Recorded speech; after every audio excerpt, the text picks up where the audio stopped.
It's all good. We're sitting down. I see the red button, so that means we are officially live, but it's okay because nobody's usually on at this point in time. But they say that controversy creates cash. So tonight we're going to examine that. We're going to find out if controversy really does create cash and how much has controversy truly played a part in the success of professional wrestling. Right after this, let's go. Houston, we have a problem.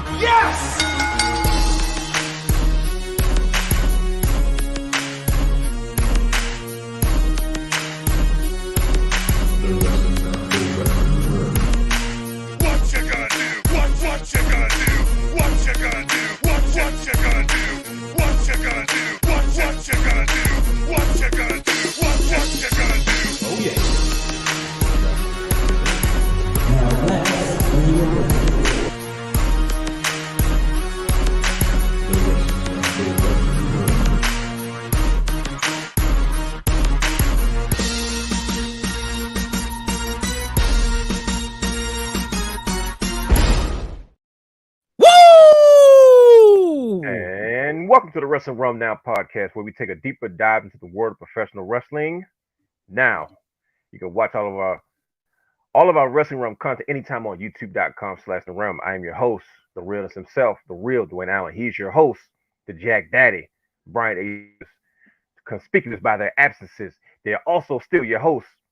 Brother Hugh has the third H to the A to the S, T to the H to the E, 3 to the R to the D, and who we making a run at on this evening, Brother Brandon. Brandon the guy.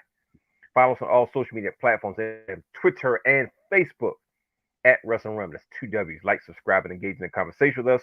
And you can also stream and download all of our audio content on Anchor, Stitcher, Podbean, Pocket Cast, Apple Podcasts, Spotify, and Google Podcasts. Watch us and subscribe to our Twitch channel at the Wrestling Wrealm. See how could do it? Just went right through it this time. Yes, sir. Go. To support us and you want to join the brand and buy dice, head over to there it is, WrestlingWrealm.com, where you can shop at Wrestling Wrealm. We have t-shirts, we have hoodies, we have mugs, all types of things that are Wrestling Wrealm. So if you want to dress like us or like himself, the Jack Daddy Brian H. Look at that t-shirt he's sporting. Look at that. Look at that.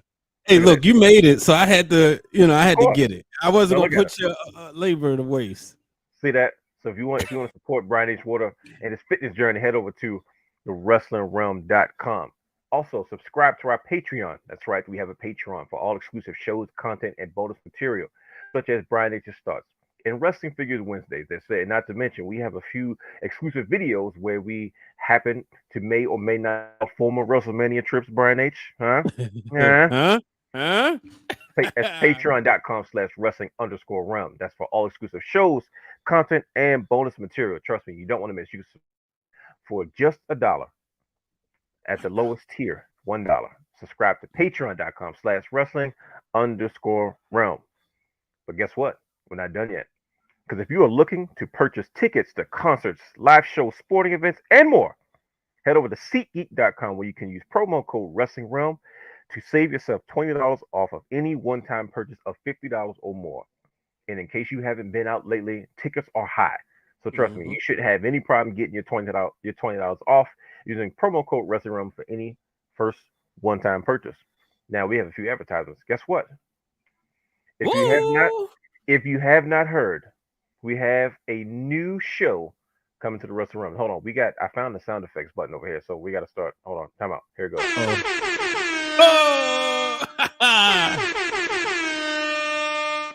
I played the question. Okay, so I realized that you have to hit the button and you have to stop it. Okay. You got to turn loop off. I turned it off. Is that what it is? Okay, got it. Okay, see, now we'll work this out. Championship Culture featuring Brandon the Guy. That's right. He will be on later to speak about it, but Championship Culture is coming to the Wrestling Realm where he will dissect, he will review, he will take only a true Wrestling Realm dive into everything championship related, I suppose. I'm excited about that. No, yeah, I am too. I think it's you don't have a lot of people that kind of use championship wrestling belts and titles as a talking point. It's usually like an accessory. You know what I mean? It's like an added bonus. But Brother Brandon is the belt king himself. and he's an avid collector. So he has so much knowledge in regards to replica championships, titles that we grew up on, titles that we like, titles that we love, titles that we didn't like. And we have a few arguments, we have a few debates. There's so much content coming from Brandon, the guy, and championship culture, championship reels, championship live. We have so much coming. So once again, championship culture featuring Brandon, the guy, coming soon to the Wrestling Room platform. Yes, sir. Guess what though? That's not it, Brian H. We have, like I I said, know you've been working today. I like it. this is one of those days where I said we were going to be doing a lot of advertising. So it's a lot of people in here now. But guess what? Finally here to announce officially Mm-hmm. one of our new quarterly shows. Now I have a sound clip or video I should play, but I don't know if it's going to get flagged by YouTube. Should I play it or not? Just do it. We Should I can do mute it? it later. Okay, here we go. Ladies and gentlemen. It's a party, it's a party, it's a party. It's a party, it's a party, it's a Oh, You was feeling it? See, I tried to make sure it wasn't. It was only they couldn't see that, but I was. That's the only appropriate dance you can do when you hear that. But yes, ladies and gentlemen, we're introducing to you all the Wrestling Realm Now podcast party. You may ask yourself, what in the world is a Wrestling Realm Now podcast party? Well, I'm glad you asked me because I'm here to tell you. It is when we invite special guests onto the Wrestling Realm to chop it up, to cut up, to participate in all the shenanigans with us. That's right. We will be inviting special guests to join us for certain episodes. I don't know how often we're going to be doing this, but I know this is something we're going to do on a regular basis. We said at the WrestleMania we were going to start it.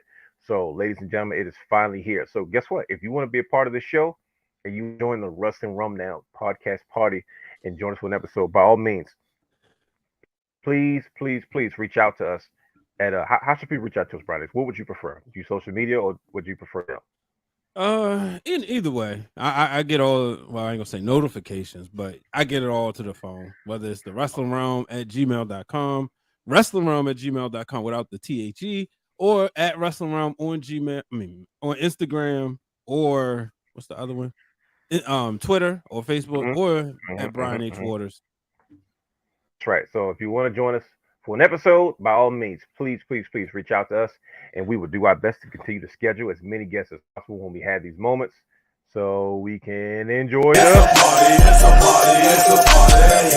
It's a party, it's a party, it's a It just seems appropriate.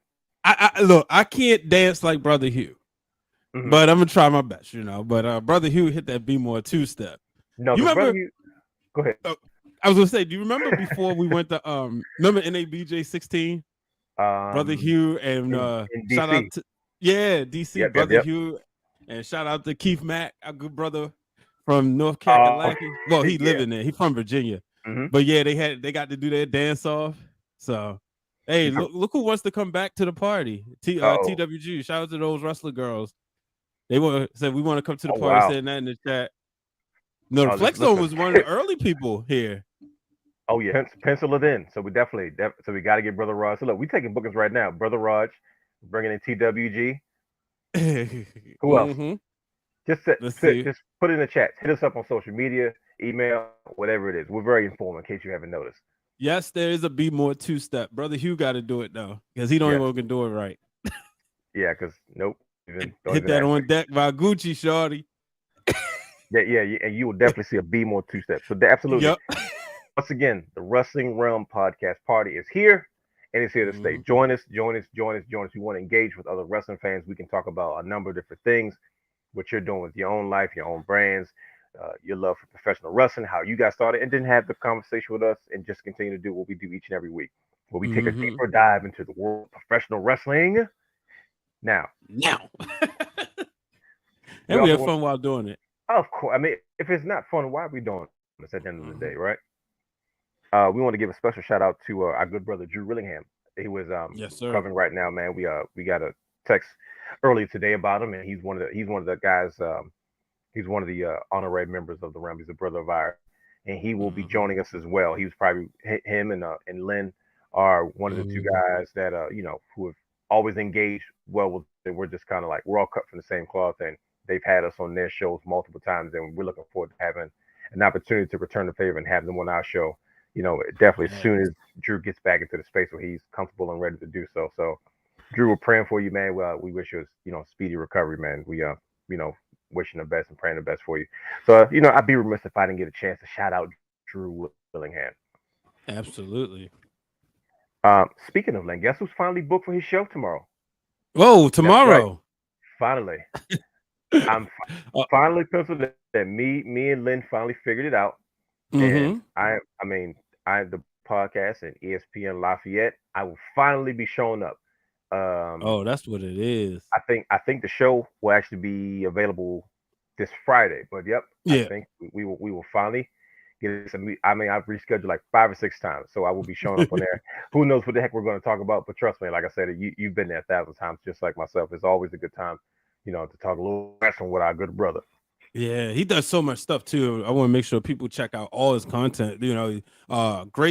Great at sports commentary. So you definitely check that out. And then, I know y'all more into like the comic book scene and stuff like that, and he's heavy Hmm. into that. So yeah, y'all make sure y'all check that out. Oh yeah! It only seemed appropriate. So with that being said, tonight's concept, Brian H. Yes, sir. Tonight is one of those nights when we're gonna go like old school realm. And what I mean by old school realm, Mm-hmm. most people don't understand is that when we first got started with this, before we started doing the daily content, the stuff that happens like now, educators, right? We were like Mm-hmm. professors, ironically, even while we were in college. And our job has always been tried to help educate fans who may not see or have understood. But there's a particular topic tonight that we're going to cover: controversy. Now, let's listen. Controversy and pro wrestling go hand in hand. Like it's almost like peanut butter and jelly. Okay, like Mm-hmm.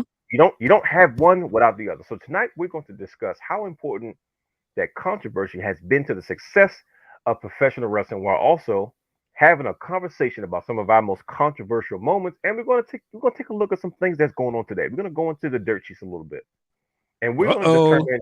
That's right, we're doing it. We don't do these things, but you know what? We're switching things up a little bit. You Let's you have do a it. problem Hold with that, on. Brian H? You okay with that? You know what that means? I'm ready. That means the bell has rung and it's time to start the show. So tonight, ladies and gentlemen, we're going to discuss: is some of these topics controversial or not? Here we go.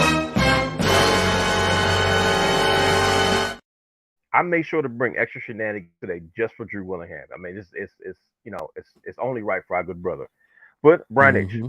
let's talk about some of your most favorite controversial moments in professional wrestling. But before you do that, tell me, what is your take on what I just said in regards to what controversy means to the success of professional? I mean, when you got two individuals getting physical with each other, right? It's eventually going to happen, right? Hmm. Because you trusted your life, but you going out there beating the smack out of each other, and you eventually somebody's going to want to do business, and somebody's not going to want to do business, right? There's going to be Hmm. times where you know people can say, "Oh, it's predetermined," all they want, but eventually you're gonna want to win a world title. You're gonna want to win a championship. So yeah, it's a lot of stuff that's controversial in wrestling. Especially when you think about the realism of it.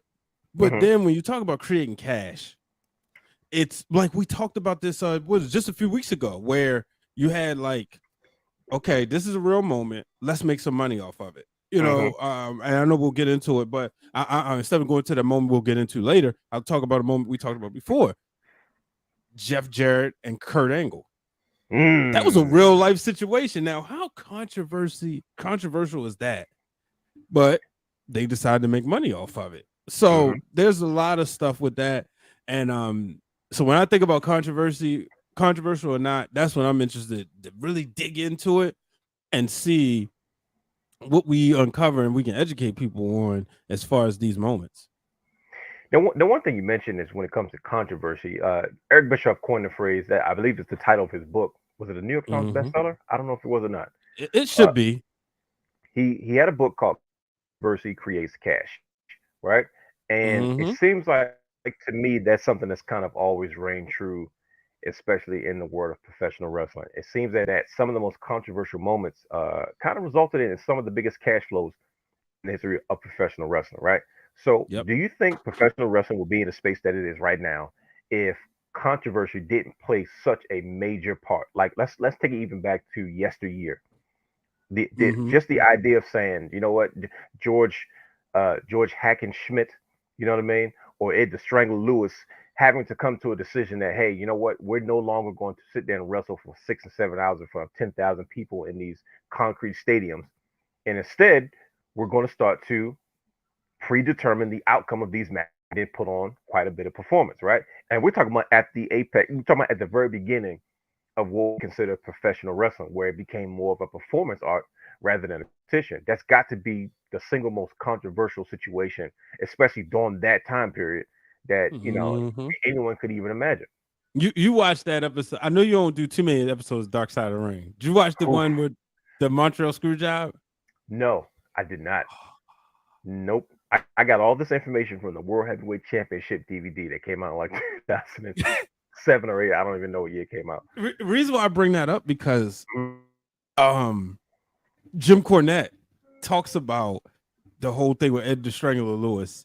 And I know we mentioned this on, if y'all haven't done so, check out on our YouTube channel, season 5, check out our episode where we talk about the documentaries. But he talked about that was like the original, that would have been, yes, right there, the fourth one on the screen. He talked about the first ever screw job with Ed the Strangler Lewis and how they was able, because they had to get the title off of him or the other guy. And you asked the question like, would wrestling be? I don't think so, because if we look at some of our biggest or our favorite moments or places that shifted the business, right? Mm-hmm. Matter of fact, we can even talk about the year the Realm was born, 2011, when CM Punk cut that pipe bomb. That was as real as it gets, right? Sure, it was. Sure, everything ended up being like a work, but his feelings was real, right? Yeah. What he Yep. said was controversial, and that led to you and I having even more conversations. Yo, did you see this, that, and the other, right? Twitter blew up. Facebook blew up. This when Facebook wrestling was a huge thing, you know. Oh yeah. I remember. Wow, what you do to the mic? That sounds good. I switched. I realized that my mic wasn't on. I was using the computer mic, and I'm like, I'm doing all this hollering and screaming, and now it's like all of a sudden it's way more clear. Sorry. So I was like, yes.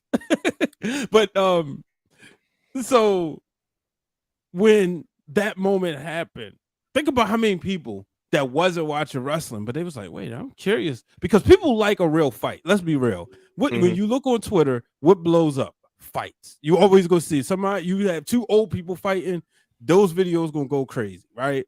So I don't think pro wrestling would be where it is without the controversies. The thing I'm tired of talking about, the Montreal Screwjob, right? That led to the creation of Mr. McMahon. That's true, right? And you think about the way we watch our programming. Brian Pillman's pulling out a gun on Stone Cold Steve Austin during a home invasion. You know, that it caused a spike in ratings. You think about the Attitude Era, and you know those moments right before, you know, it was considered the Attitude Era, but just edgier programming, controversial. You know what I mean? This is around the time, you know, kayfabe was at its all-time high. Like it was still something that was taboo to look at professional wrestling as if it was a show. But look at what came from it. You look at the formation of an NWO. It was controversial for Hollywood, for Hulk Hogan, you know, say your prayers, you know, eat your vitamins, to come out and literally turn his back on the wrestling fans as a whole. See, like the Hulk Hogan was the real American bro, you know, not to be confused with G.I. Joe. But people took it personal, and it was controversial for someone of that magnitude. Like you couldn't imagine Bruno San Martino doing such a thing. You know what I mean? You couldn't imagine John Cena's thing, but Hogan had the audacity to do it, and it was considered controversial at the time, right? Yep. You look at you look at just the DX promo on USA. You know what I mean? USA threatens WWF at the time and tells them, listen, you need to stop doing these things. It's to be controversial, especially for our programming. And what did they do? They came back, they used it, they made fun of it. But guess what? It was such an entertaining situation for USA. They actually embraced it, and they allowed WWE to continue to produce that type of content, especially during specific hours during the television. And look what we got. We got all types of edgy TV that came after that. So look, when professional wrestling is no stranger to controversy, but I think some moments are more controversial than others, and I think some moments are controversial, but then you find out that they're not, which is the basis of this show. You mentioned CM Punk, right? Yeah. At the time, the pipe bomb was controversial, only for us to find out 10, 12 years later, oh no, they knew what was going on. See, it seemed controversial because he did a few taboo things. He mentioned other wrestling promotions. He sat down, started talking about the owners of the company. He talked about John Laurinaitis, which was not a thing. Like, nobody talked about his old personnel backstage, especially talent relations. That he was a name that was flying around everywhere. Right? Everybody that got released had something to say about John Laurinaitis. I didn't know who he was until he finally showed up on TV. And I said, oh, that's the guy everyone's talking about. It's because I think they understand that, you know what, a little bit of controversy can sometimes move the needle. But the question is, Brian H., is there such thing as going too far? Oh man, who was it that just talked about this? Was it Seth Rollins? And he said, I think he said he learned from John Cena. When that mic is on, it's anything. Of course, we can, as fans, we can say, okay, this person went too far. We can be sitting there watching, but I don't know. I mean, I think obviously, it's things you could say, things you shouldn't say, but I think ultimately that's subjective to whoever's in the ring and whoever's on the mic. You know what I mean? And because like it's certain things I wouldn't say, like for instance, right? Last summer, a year ago, Jay Bougie and Reverend Ron Hunt, they had their beef, right? Quote unquote, their work. And rolling back the curtain, Bougie was getting over, but he had to take a lesson from Rev. So they was going at it on the internet constantly, but there was still certain lines you didn't cross, right? And I bring up that on an independent wrestling level because you're competing with so much. So it's like you're almost willing to take the complete gloves off just to stand out because you don't have the TV. You know what I mean? I do think, like me personally, and this is the reason why I'm not a wrestler. No, don't talk about my parent that just died. Don't talk about, my kids, etc. But you have wrestlers who, like, look, this is a part of business. You know what I mean? I think it was like Eddie Guerrero. People would say, well, Eddie probably would have loved that. You know what I mean? Like when Batista said Eddie's dead. Oh yeah, Eddie would have loved that. So they're wired differently anyway. Yeah, business. Yeah. So let's do a quick warm up, Brian Nace. I need your opinion on some things, right? And I think the fans need it too. I need you to help me dissect some things. So I'm going to ask you. I'm going to list some things. Okay, I'm going to shoot off just some random controversial moments or moments that are considered controversial because some things may be more controversial than others. But I want you to tell me, in your expert opinion, as Brother Raj calls you, Brian H. Waters World. Is it Worldwide Waters? Is it? He calls you Worldwide. He calls you Worldwide Waters. It sounds like an old WCW show, like WCW Worldwide. Or who had the that's Titus O'Neil. Titus O'Neil Worldwide. Titus Worldwide, but yeah, our show is shout out to Shoemaker who named this. It comes from WCW Worldwide. No, it makes sense though. I mean, that was a great show for those that needed to watch something on Saturday. That's how I got my wrestling when I didn't have cable no more. Well, after I it clicked, that's how I got my WCW was through Worldwide. Who are you telling, bro? Worldwide and then Live Wire. That's those years that I didn't watch wrestling like prime time. That's how I kept up with the business.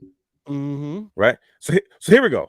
I'm gonna shoot off a few things that we consider controversial, and you tell me if it's controversial or not. Okay. Yeah. Okay. Daniel Bryan strangling Justin Roberts in the Nexus invasion. Controversial or not? No, it's not. It was a rule at the time, but it wasn't that we hadn't seen before. Okay. All right. Let me ask you another one. Okay, here we go. I just had it. What's another moment? I'm drawing a blank. Okay, you be drawing a blank if you. Okay, go ahead. I'm gonna make a joke about what I'm watching. No, here we go. I got controversial or not. Sable's bikini in the bikini contest against Jacqueline. Controversial or not? Well, you know, my teenage self was upset because they blurred it out, only to find out it was hands. Like, y'all could have showed that on TV. I'll say it was, considering, but see, no, because all right, if we from a shoot standpoint, no, you know what I mean. Like, I don't think she went out there, but then you could say it was like, yo, at the end of the day, there was children out there, like no matter Okay. what, even though that wasn't your targeted audience. And this is me Mhm. speaking in my 30-year-old mind, not my like 18-year-old mind. But I could say, I'll say yeah, with reservations. Like, it's not the worst thing we've seen, but you know, I'm pretty sure it put it like this. I would say controversy because they had to run that, you know, she had to run that through Vince, obviously. Mhm. You know. Okay, I got another one. Paul Heyman dressing up as Paul Bearer not too long after Paul Bearer's death in the feud with CM Punk and The Undertaker. Controversial or not? See, we talking about death.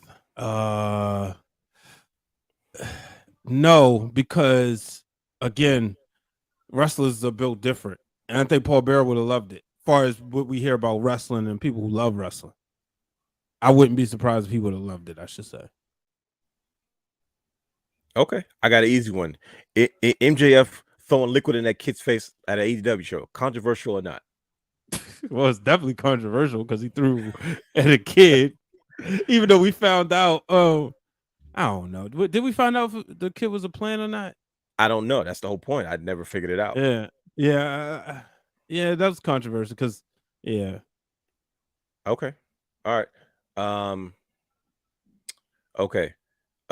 Something I believe you spoke about that you might have talked about earlier on another wrestling show. Medusa dropping the women's WWF championship in the trash can live on television on a competitor's network in the height of the Attitude Era. Controversial or not? Oh, that's controversial. Okay.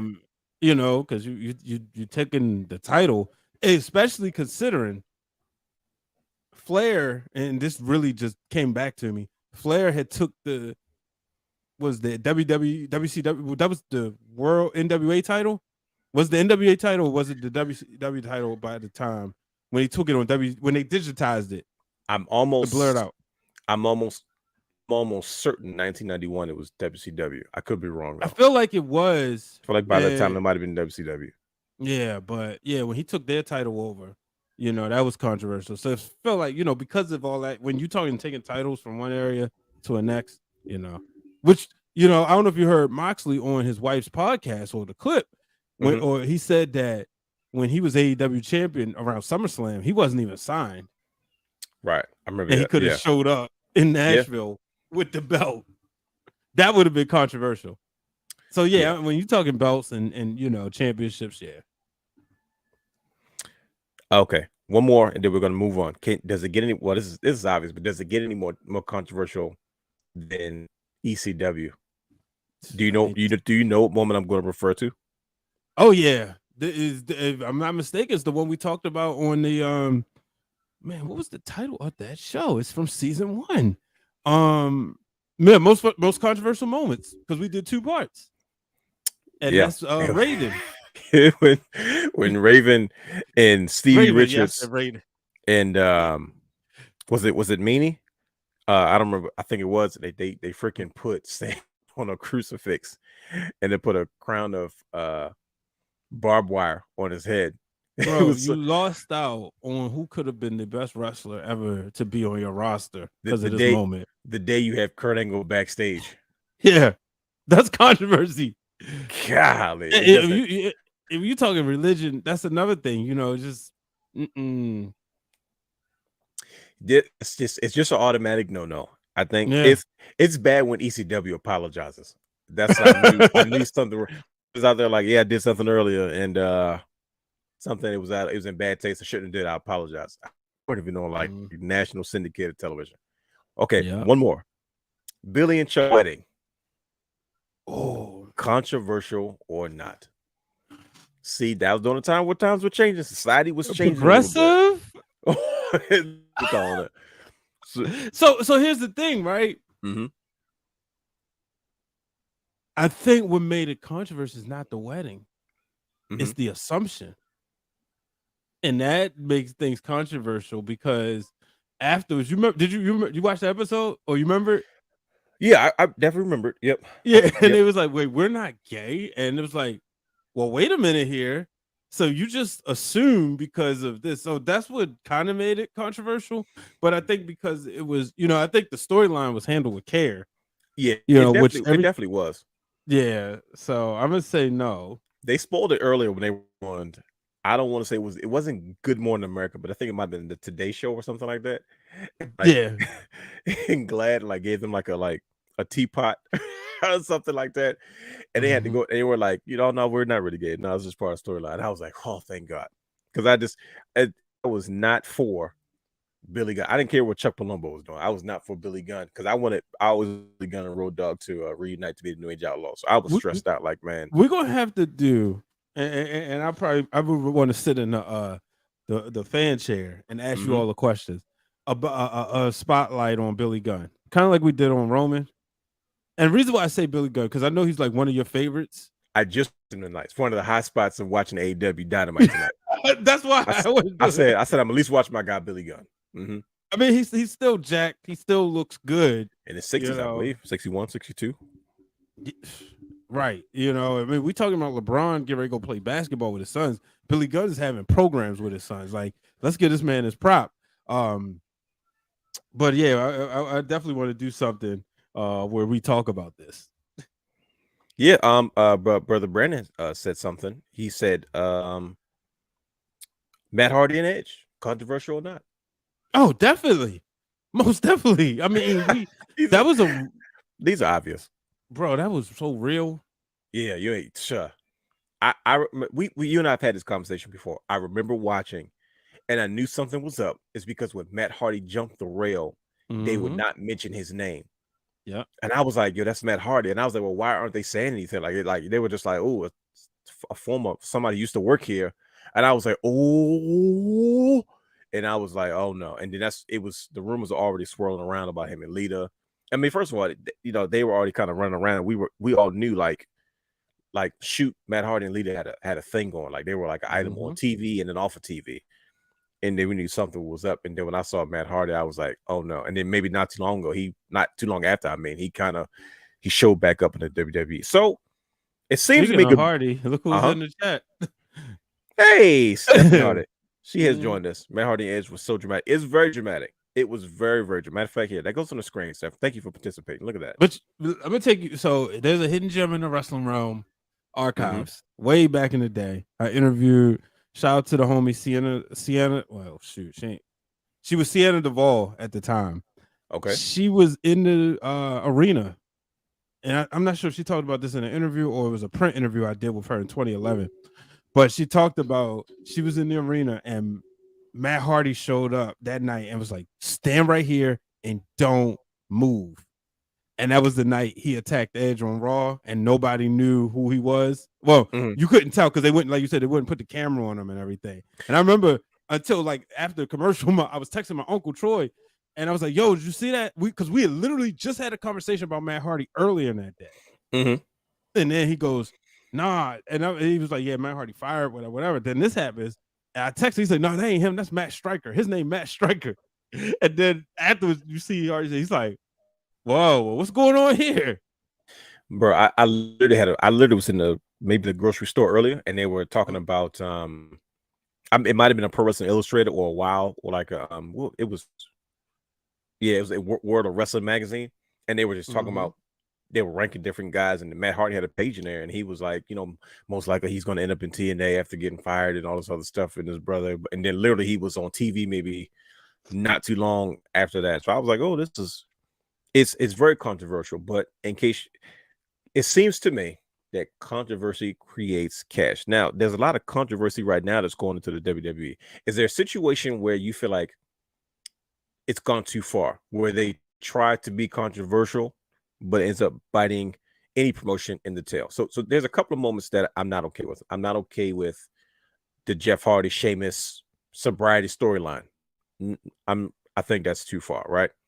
Okay. Because it's you're touching on real life situations and certain subjects is like, who is too close to home. The way they Scott Hall's same thing. The struggle with sobriety storyline in WCW in late '98, going '99. Too much, right? Mhm.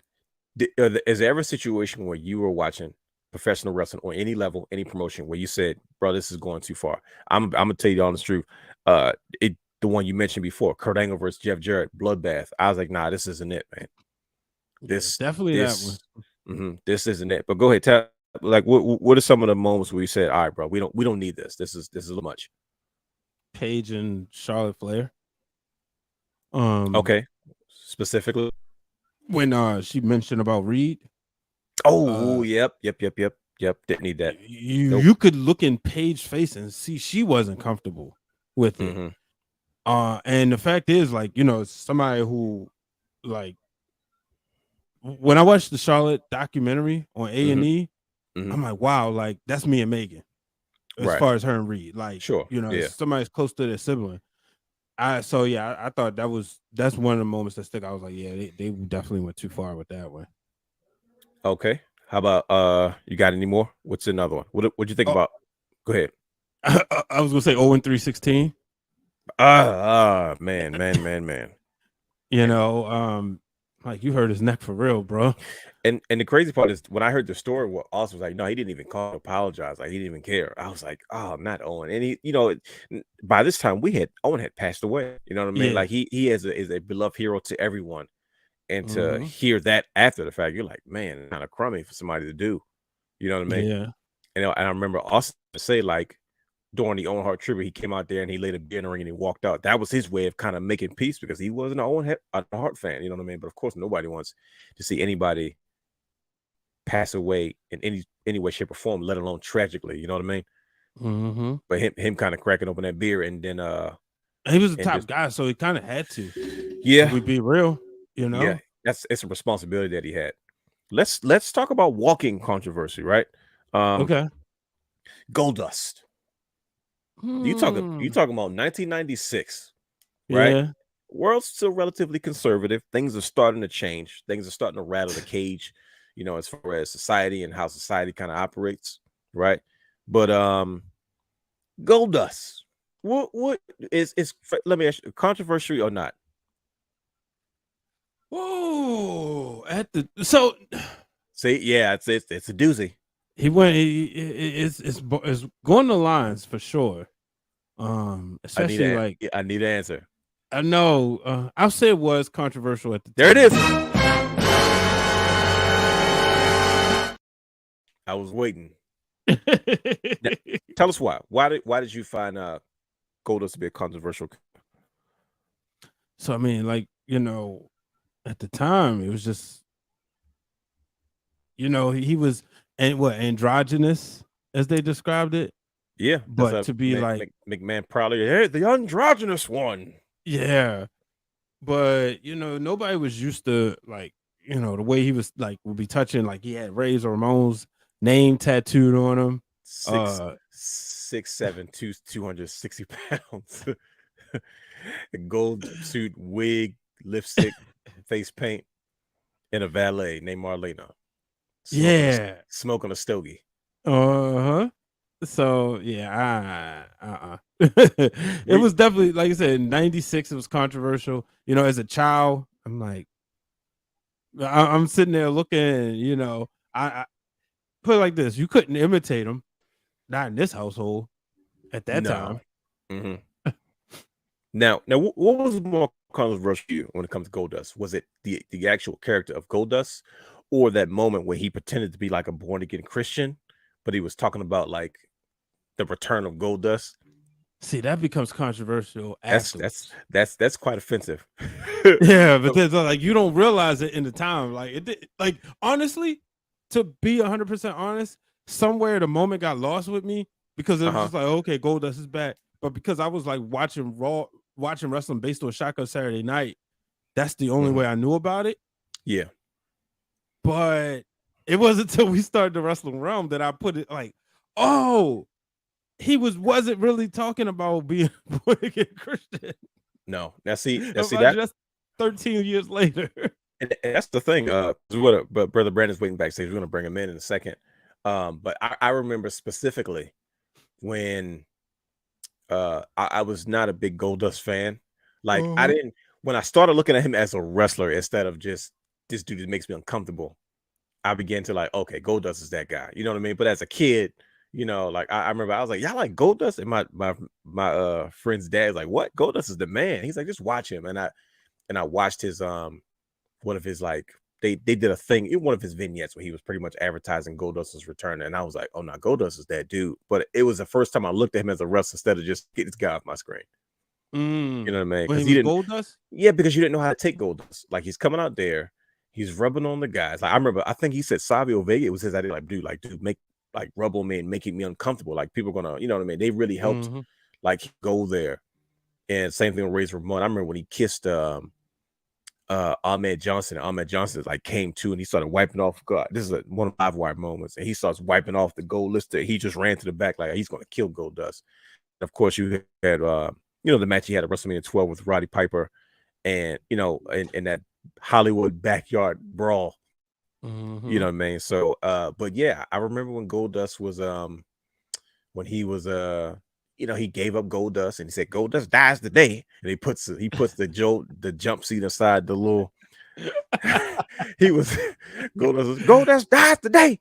He puts his jumpsuit in the thing and he lights it on fire, and that was it. And then he was every week he was always I'm gonna tell you what's going on since you didn't know. Let's go back to 97. This is the realness in Brian Nitch in school, and I'm explaining to you what happened on Raw. So Brian, this is what happened. For some reason, there's always these random segments before certain match and certain segments where Goldust will pop up as Dustin. Did he go by Dustin Rhodes? He was going by Dustin Runnels. Dustin Runnels on the screen. It was him, his regular hit on a blue background saying, "Ladies and gentlemen, instead of watching this next segment coming up on WWF programming, I suggest you watch look at something that's more wholesome, family friendly, like Oliver Twist." And he saw his name, and he goes, "And my personal favorite, the Holy Bible. This at the third because he is soon to return," and stuff like that. You was like, okay. So now, mind you, this is my spiritual awakening. Like I found Jesus early. Like what I mean. I was like, oh, okay. I was, I wasn't just like a regular church kid. I was like, okay, this is, And then like randomly he would walk through the crowd with like a John 3:16 sign. Like he would come through the crowd, not CM Punk style, Shield style, and just kind of walk through the crowd and stuff like that. And then when he kept saying he's soon in return, I forgot beefing with Val Venus, I think it was. Val Venus stole his wife, and they made a video. made a video. And first of all, let's talk about Val Venus. We'll get to that. We're gonna bring Brother Brandon in a second. But I remember that, and I was like, "Oh, dude, he was talking about Goldust returning the entire time." He wasn't talking about you. I was like, "Oh, this is," and I was saying to myself, "Whew, man, if my mama sees this, there's no way in the world." She's like, "No, cut that off. We're not doing that. Not this."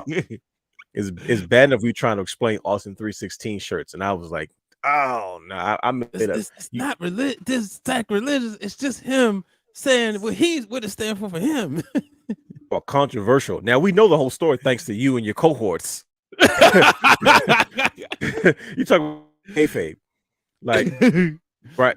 If you Brian Ace participated in what I consider like a podcast case study for professional wrestling, where that's exactly what the heck it is. Where we learn the truth about the Austin 3:16 story, amongst other things. It's called the Book of Wrestling. That you can find on all audio platforms, specifically Spotify. And in the Book of Wrestling, they dissect the story behind Austin 3:16 and the Stone Cold Steve Austin and when all that stuff happened. And Brother Brandon's issue, you can bring him in anytime you want to. I remember hearing, you guys kind of break down, no pun intended. There's Brother Brandon. You had just in time for the controversial speech. I'm sure you've been listening backstage, haven't you, Brother Brandon?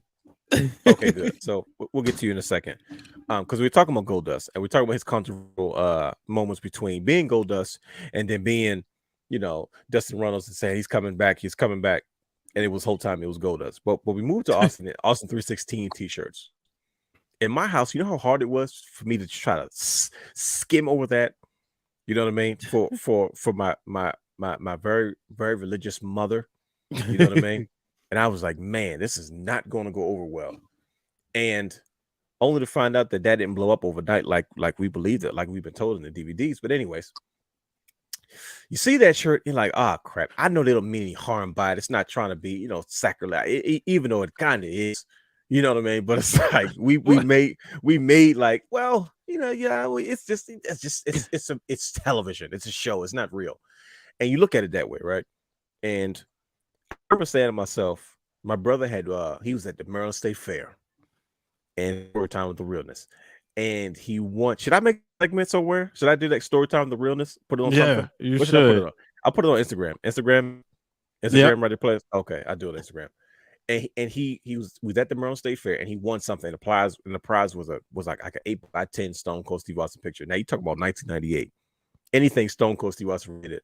And my mother sees the picture. She goes, so what's with this Austin 316 on his vest? I was like, this is, because everybody, because at the time people were putting up the John 316 signs at football games and everybody was just putting up any 316 related. So I was like, it's just sports fans do. And it's nothing, they don't mean any harm by it or whatever the case. She's like, I immediately panicked.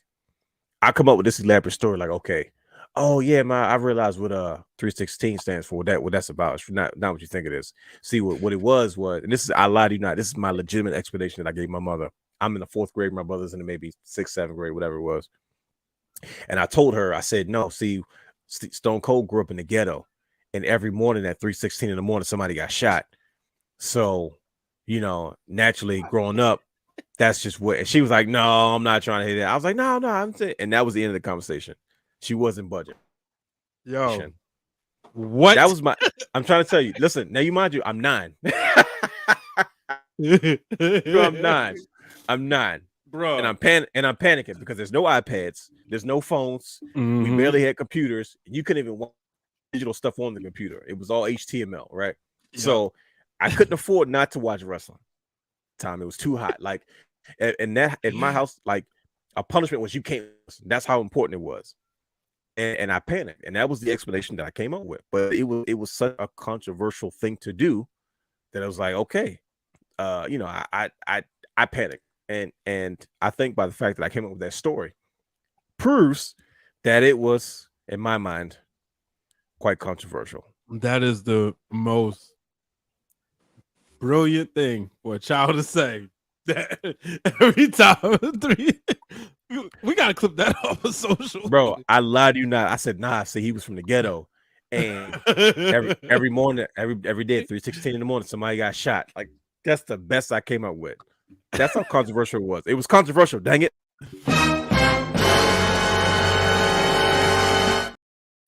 So yeah. Wow. Brother yeah, Brandon, you were about to say something. It was about to, I was just gonna say, I just knew better not to ask for the Austin 316 shirt. Like, no matter how hot it was. Nah, you wasn't getting that. You lucky. That or DX shirts. Nope. Not the one that said suck on the back.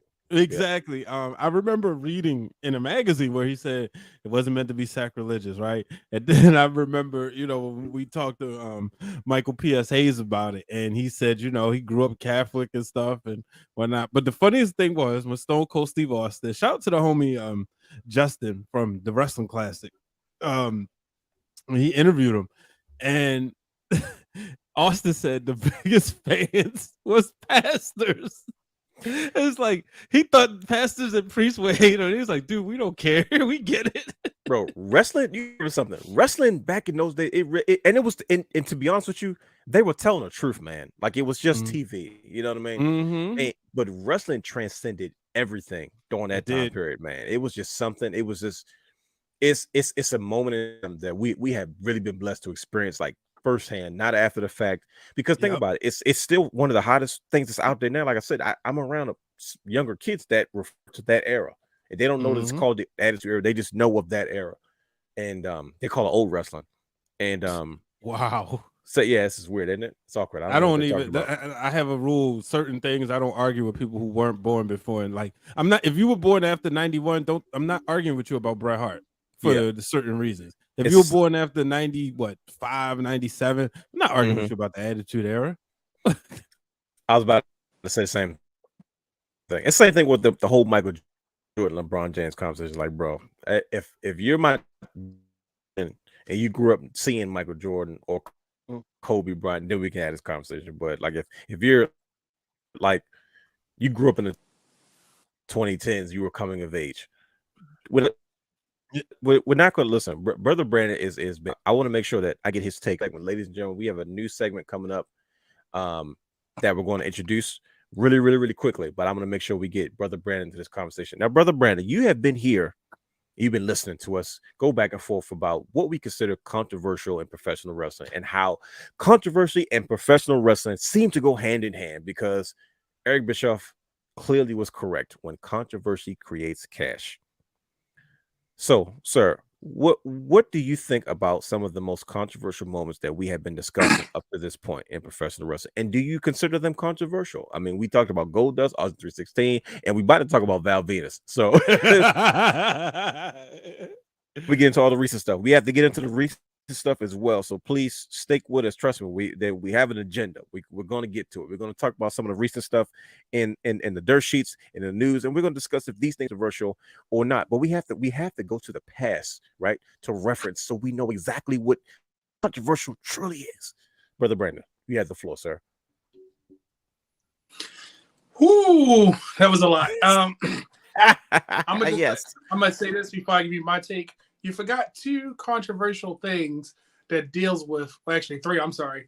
And, they deal with my favorite things, belts. But I'm going to just keep that, let you marinate on that and figure out which three I'm talking about. But definitely Goldust. Goldust was controversial because he put eyes on the product. He made people wonder whether you liked him or hate him. It was, oh, what is this guy doing? Oh, and then to hear the stories now, I appreciate it even more because, like you said about the story with Savio Vega said, no, I want you to do this. Then he tried to get him to go do this to the Undertaker. Seeing the natural reaction, but it helped enhance the Undertaker. He was even more scarier now. The Daniel Bryan with the choking thing, I get it, but I don't think that was controversial. I think that was just they told him go out there and sell it, and he did it. I don't think that warranted the man losing his job. I mean, he went out there and sold it. I mean, some things that we see wrestlers do could actually end people's lives, not necessarily their careers, and they're still working. So him putting that around his neck, I don't know if he really legitimately choked him or was such that much of a sell or what. I don't know, but what did it do? It brought Daniel Bryan back and made him even bigger of a star. So when we talk about they create cash, freaking-lutely. I just have a personal feeling that, certain things like Lita, Matt, Edge went way too far. It just went too far. And as far as mentioning wrestlers, I don't think that you should mention them in the light of when Dominic Mysterio said, yeah, I wish Eddie would have been my father. To me, that wasn't controversial. That was just distasteful. Really? Okay. But they're family. That's not, how does that work? Because here's why I asked. Let me tell you why I asked. When I say family, Jerry about Helen and Stu Hart real bad, and I used to be I hated Jerry Lawler for a lot. Jerry Lawler, he's probably him and Terry Funk are my favorite, what I consider old time wrestlers, right? And he used to insult them. The only reason I wasn't mad anymore is because 15 years later I found out that Bret Hart said, oh yeah, my parents loved him, but I remember that one, they were family, and two, they were in the business, so they kind of understood it. Does that still play a factor for you, or do you still feel like it's distasteful regardless? I think it was distasteful because that storyline was a blink in Eddie Guerrero and Rey Mysterio's feuds. And that whole, I'm your pappy type thing. To me, it never got over to me as a fan. And it's not something I recall Eddie Guerrero or Rey Mysterio's feuds for. You got to go deep into the wrestling history to be oh, yeah, they had that ladder match. Yes, the ladder match. But do you remember all the promos in between it and for them to say, oh, at the last minute, oh, I wish Eddie was my father. I was really, that's the one thing you could do because you've been saying, yeah, deadbeat dad every week, and now you're going to say this. I was come on now. You could have, it was, I don't want to say lazy booking, but I just want to say it was distasteful. So it was I think that's your bias showing, brother. Because you know what I would have did? I would have had Vicky come back. That would have been more impactful. I think they were trying to do something, but I think she kind of got tangled up in that AEW web for a little bit. No, it probably between that and everything else that came out. I was about to say, and then that's didn't help either. Yeah, I just think because I do think that was a huge part of that's how we was introduced to Dominic, literally because of that story. Right. And I just think about everything else they did before I think about that. Yeah, that's you. But I think a lot this generation, that's one of the things they think about. They think more about that than the match at, Halloween Havoc or even, their WrestleMania match, just because it's one of those things that has an impact. You bringing a child in, and then this child grows up. Because you remember the first time Dominic showed up on TV, I was like, whoa, look, he just got big. Like, that's not the same little Dominic no more. And that's my point. So think about how long they've been trying to build this feud. And the week before, this is what he says. You didn't. You threw that out the last minute because you ran out of material. You couldn't think of anything else. So he said, oh, by the way. And I was like, yeah. And maybe I shouldn't say this. It was lazy booking in my mind. Like, that's all we could come up with. Like, that was it. But so you don't consider it. But you don't consider it controversial. No, I just think it was just bad, lazy booking.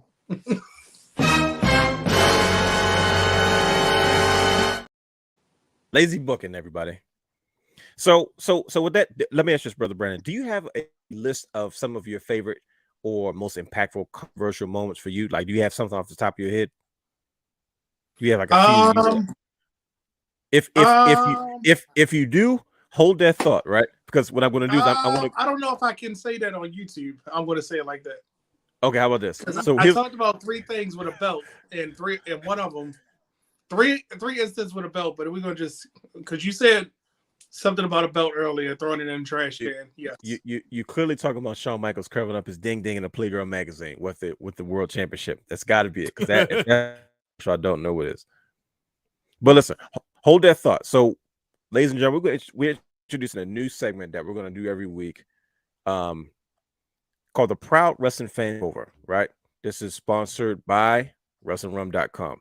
See the little live 5703 covers it up. That's okay though. But this week's Proud Wrestling Fan Takeover comes from Dr. D, Daryl Williams, and he gave us a few of his most controversial moments. So each week we're going to choose from fan, reach out to us, and we're going to either take a quote from either the previous show or the upcoming show, and we're going to display him or her so they can give their 2 cents about the subject or matter at hand that we'll be talking about, just to give you guys a chance to be a part of the show. So this is, ladies and gentlemen, the first segment or the first one that we're doing, or the Proud Wrestling Fan Takeover, sponsored by WrestlingWrealm.com, where you can get a Proud Wrestling Fan t-shirts for, I believe, $25.99 or less. I don't know. You have to go see for yourself. But you can follow Dr. D at The Real Dr. D on Twitter. And he said, and this is a paraphrase because he said quite a bit. He said in the 80s, you had the 4 Horsemen attacking Dusty Rhodes in a steel cage and breaking his leg.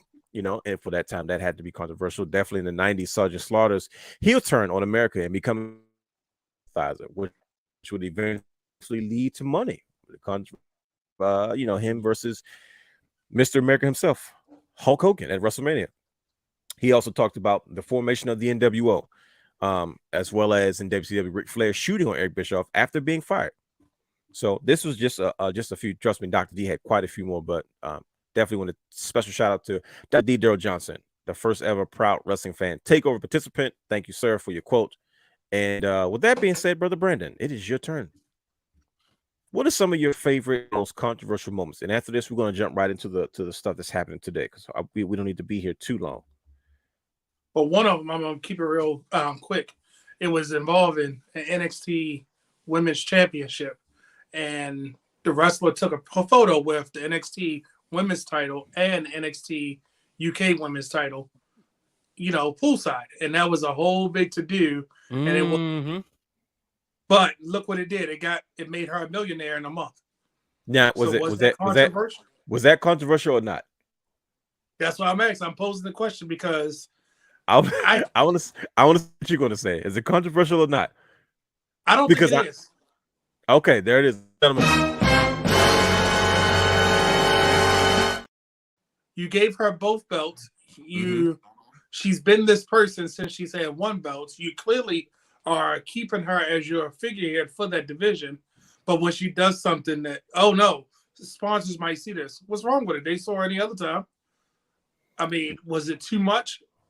I don't think so. But would somebody? Of course you don't think so.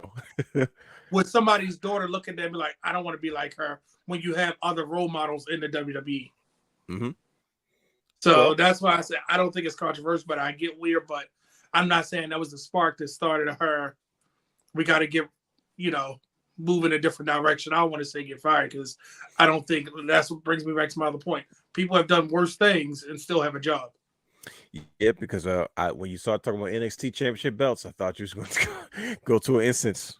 I did that on purpose. I had you nervous there for a second.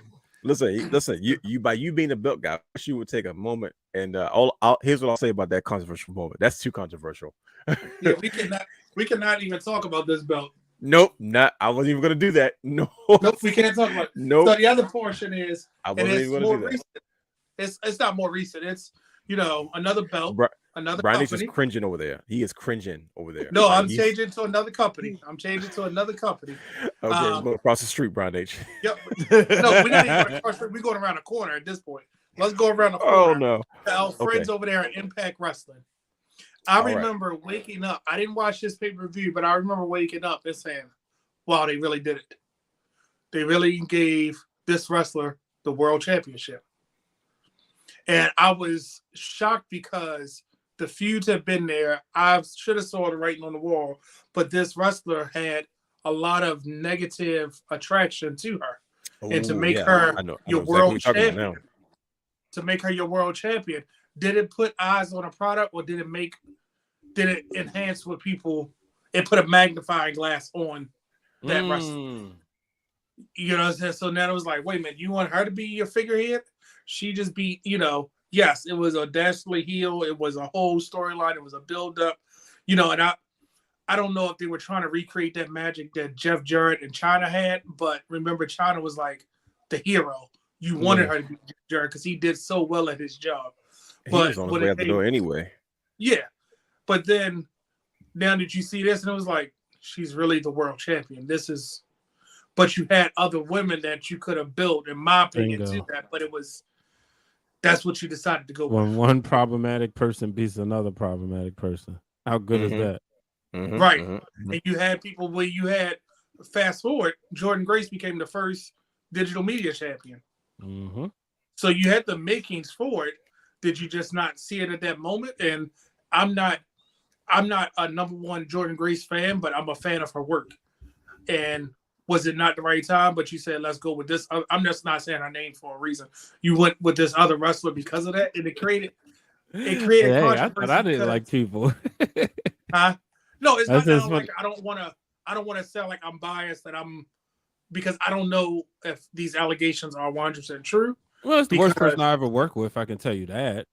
That's my problem. So now everybody's dropping controversial statements now. That's what we're doing in the streets. I'm gonna leave it at that because I like that company.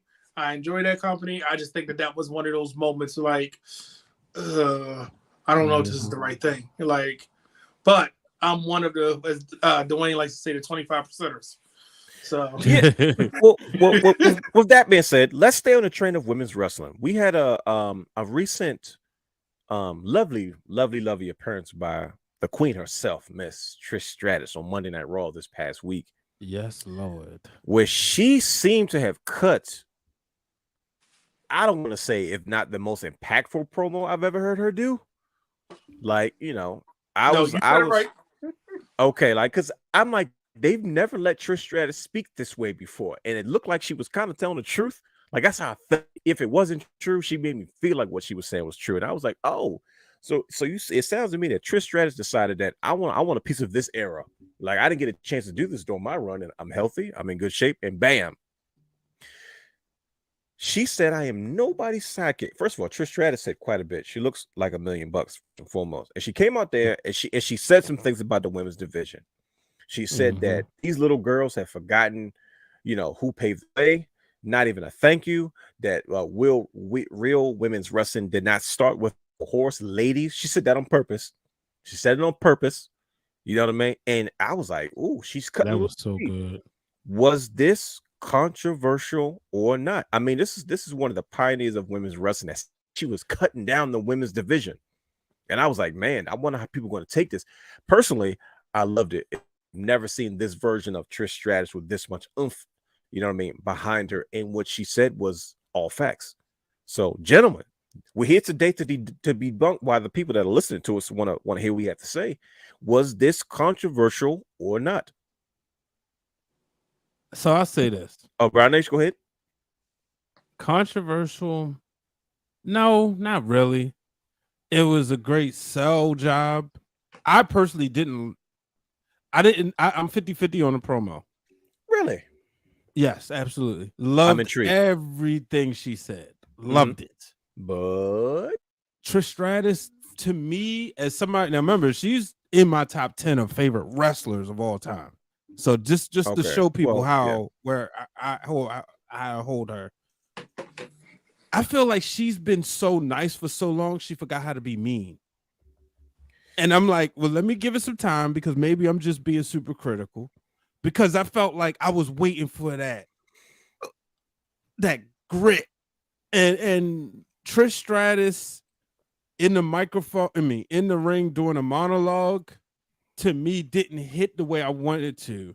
Maybe if she would have been going back and forth with, say, a Becky Lynch or a Lita, she would have ripped them to shreds and I would have got what I wanted. So I'm trying to wait and see.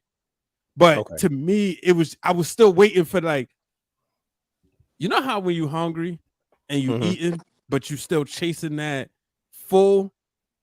That's what I felt like. Like, okay, now what's next? What's next? But I loved everything she said.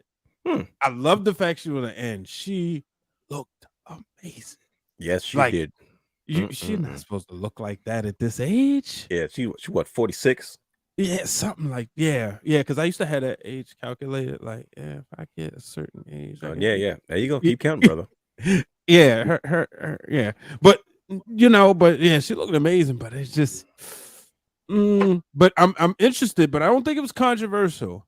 But I definitely think it was neat. Like, to me, what AJ Lee did back in the day, because that was a little bit much. She chopped heads off. Yeah, she went jugular. Yeah, Trish ain't chopped no heads off. It was raw for Trish. Like, it wasn't like, you know what I mean? Yeah. Like, for where she was, I'm like, oh, this is the most raw you have been before. So, to me, see, that's the thing though, right? When her and Lita, when she was the heel and she showed up in that wedding dress, that wedding, you know what I'm talking about. When Lita was Gary Mary Kane, like, that's when she was like going for the juggler.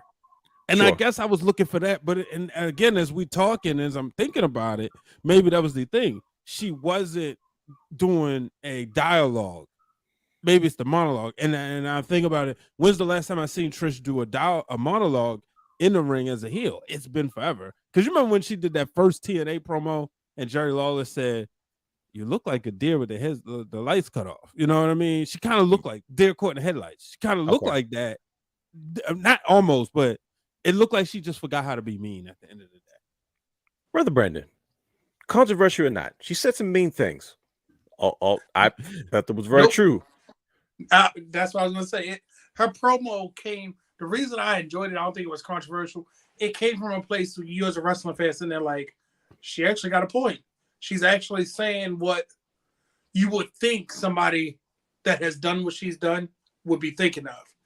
She literally spoke facts and said, especially when she said the point about they should have been saying, what she said about the main event, she said they were chanting, "This is awesome." They should have been saying, "Thank you, Trish." Like, a heel persona would say that. You know what I mean? Like, and I just compare it to, like, and remember for a while, Becky Lynch was just treading water, being happy-go-lucky Becky, right? Right. Coming out, spinning her hair and everything. And I remember that promo when she came out and she said, "I'm tired of being, I was this, I was that. I was the first ever SmackDown Women's Champion. I was this, I was that. First ever draft pick for SmackDown. It's time for me to start being the I am." You know what I mean? And then it was like, you believed it. And then she went on this amazing run, winning, boom, boom, boom, boom, boom. And then here comes Charlotte. And the promo after she lost, she kept trying to be that mean person. It's like, you can't do that when you just gave us this fired up. I'm about to win. You just snapped on Charlotte. We want you to keep going with this. With Trish, I want that same energy. I want to see what she's going to do next because it was grounded in so much realism. It's realism that she could have turned it in.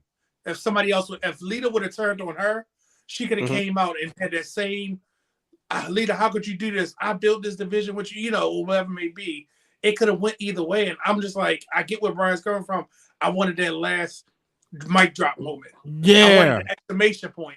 It was That's like, all. she said it and I'm done and just walked off. Like, but I was like, no, give me some more. You was on a roll. Especially when she said, I was the first one to main event Raw. I'm like, oh, Yeah, okay, we going there now. She started the conversation off saying that. I was like, I'm a trailblazer. I said, oh, we're going down memory lane. Let's see how many people really know this. And I was waiting for her to say, I went from valet to wrestler to champion or something. I wanted her to hit it with her history to say how fast she did it, because I remember watching Trish walk to the ring, and then like the next week, I'm like, oh, she can wrestle. Where'd she learn that from? It was such a seamless transition. It was like, where did that come from? Has she really been practicing me how to say, like, I didn't know she could do this. Like, and I started being invested in her. So I want to see if Becky Lynch is gone for a few weeks or whatever, so that way we can have some heel Trish moments. Bring it on. I'm ready. I'm interested in it. And I think what you said about Trish says, you know what? I want a piece of this. The males do it all the time. Come back and have another run or two. Yeah, I've been saying that for weeks. Months. Yep. But I'm like, her and Lita were the first. Well, Lita tried it, but they were only like one matches.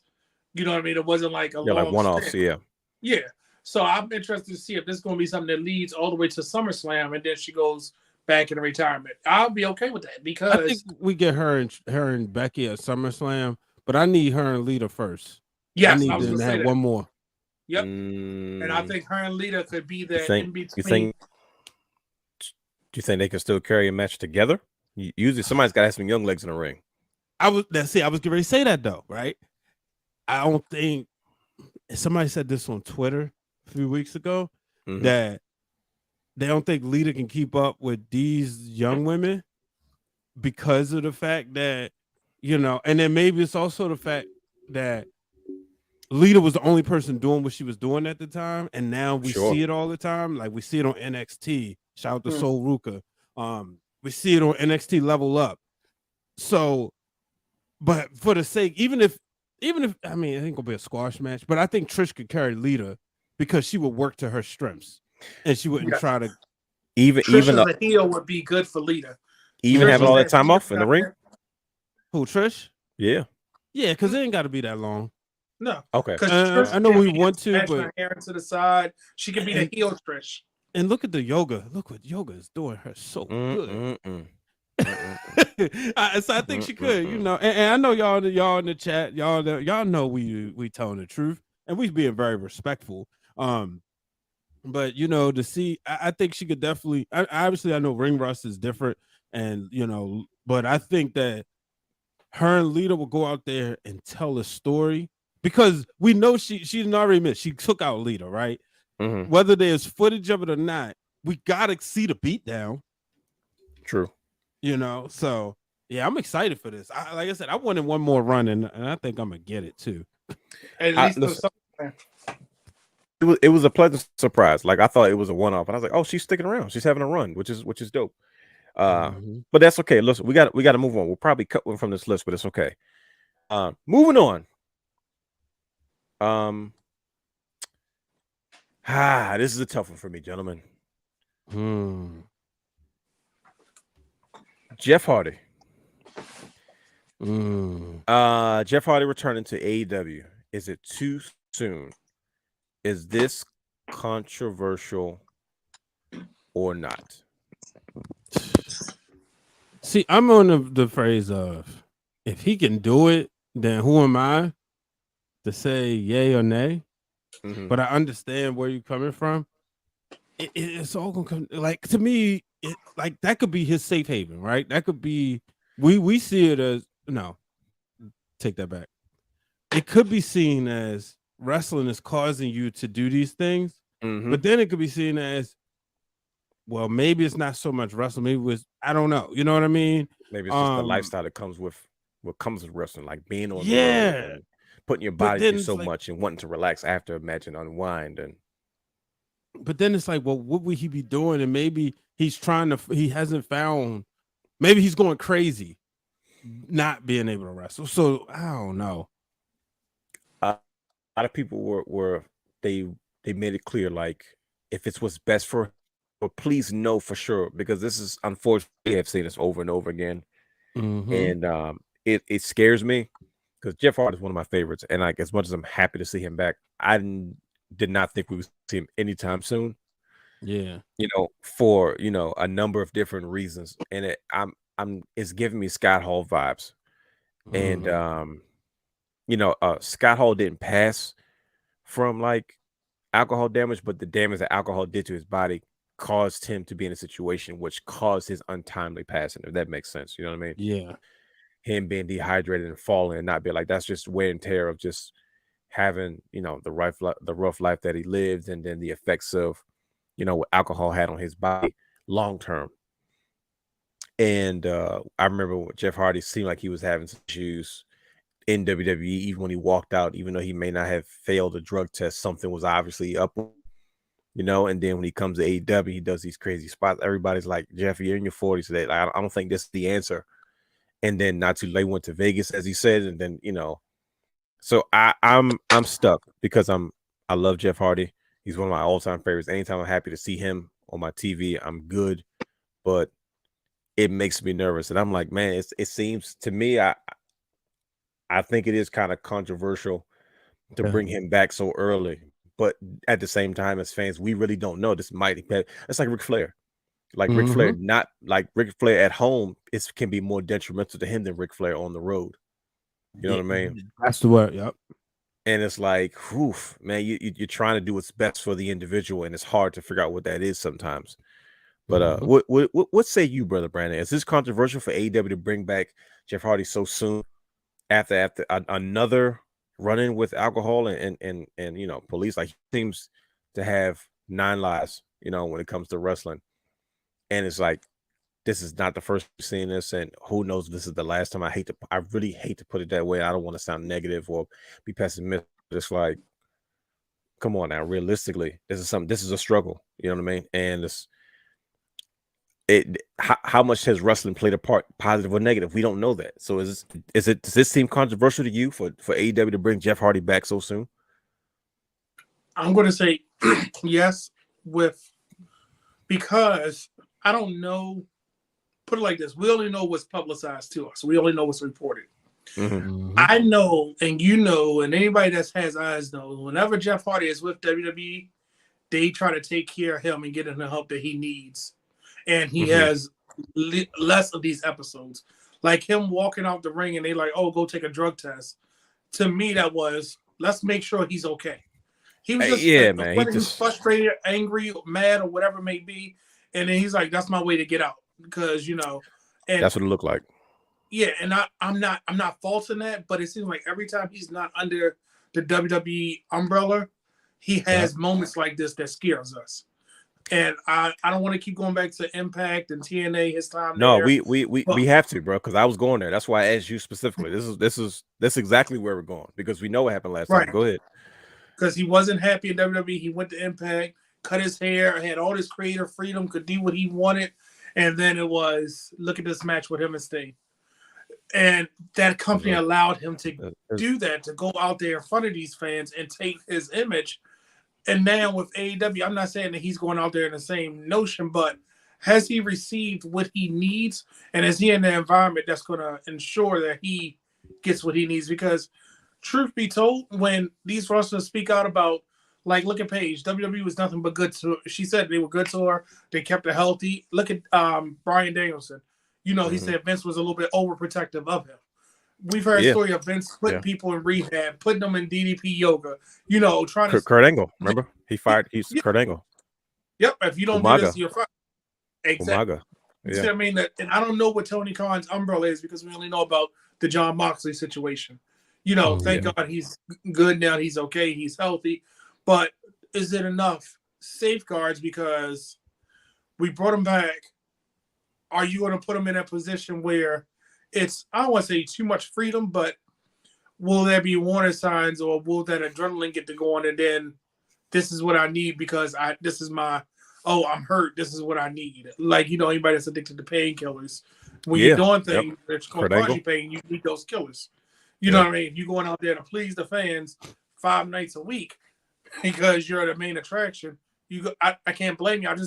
I think it's very controversial because is he in the right environment to get what he needs? And like Matt is a good support system for him, but he can't watch him all the time. Right. I really believe, and it's not because I want him back in the WWE. I believe that if you look at his history, he had less of these type of things when he was under WWE's watchful eye, I guess is, and I shouldn't say that because I'm not saying AEW doesn't have a watchful eye, but the rope was shorter. Let's just call a spade a spade. Yes. Mm-hmm. Like wrestlers were scared to do certain things. They when Vince said something, he would love you enough to let you go. Like it reminds me of what you said when it comes to these painkillers with Kurt Angle. I didn't realize how crazy. I thought he was just like, overtaking a few pills. Not this guy was taking 30 and 40 pills a period, like not like a day, like okay, 30, 40 pills in the morning, 30, 40 pills in the afternoon. I was like, man, this guy had a death wish. And to hear, I remember hearing Kurt Angle say he was disappointed with his WWE run, but he understood why. And I didn't get it wasn't until later when it came out where he was like, oh, I understand why Vince didn't trust me. It's because he knows that when it comes to being the best of this, I'll do anything to make sure that I perform at peak performance. So if I put that kind of myself to have one more Universal Championship run, or one, kind of like a Goldberg type run, who knows what I will put myself through just to get to that point. If Vince knows that about me, so he's like, we're not even going to even put you in that situation. And I was like, dang. And I was like, dang, man, that's almost that's a father. You know what I mean? Yeah. Like, I'm not even going to even let you get. I want you to come back, celebrate, just enjoy your time, and because I know you.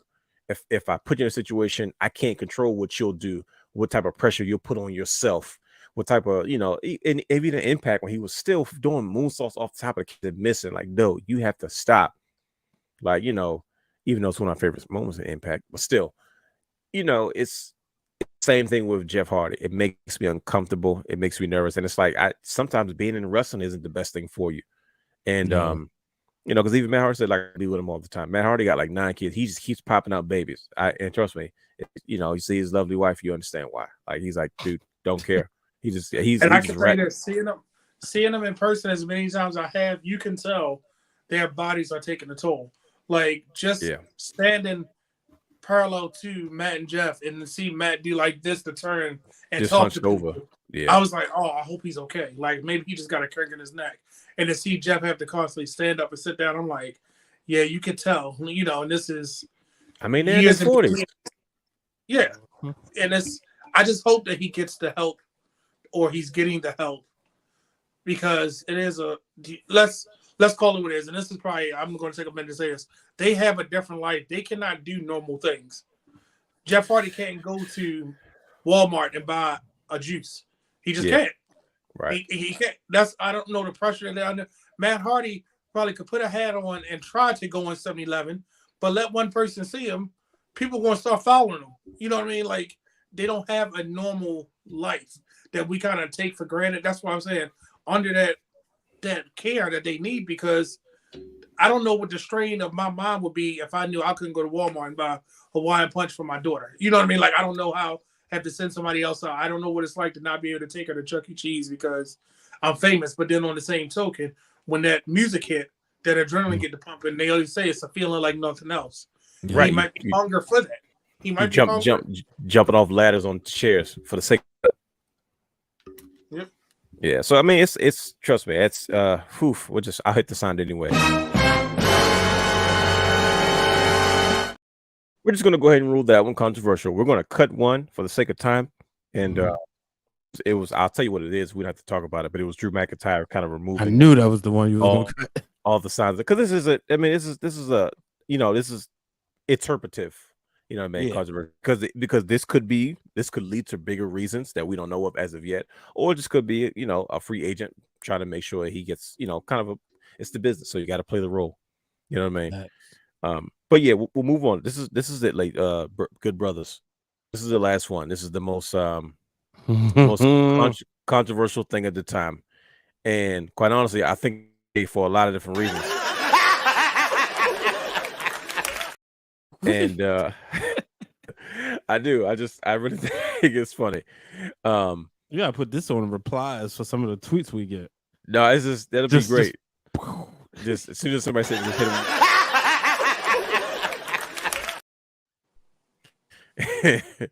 and just laugh out some of the stuff. But good brothers, CM Punk returning to AEW. Is it really worth it? Is this controversial?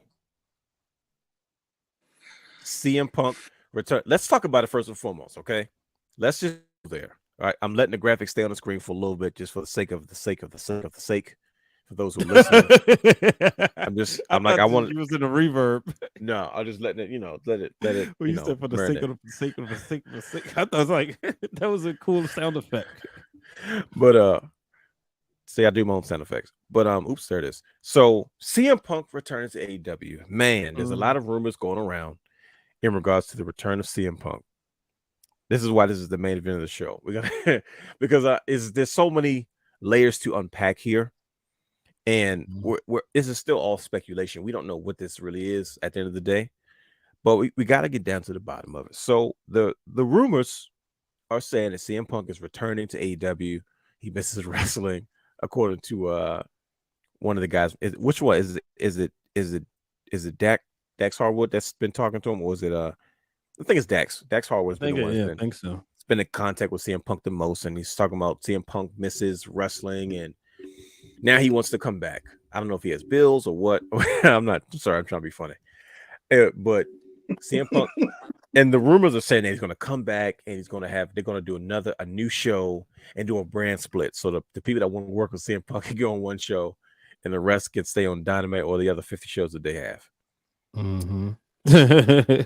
Now these are the rumors, right? And we're addressing the rumors. We don't get involved in these things, but we're going to address the rumors. It doesn't have to be true necessarily, but this is what we're going to talk about.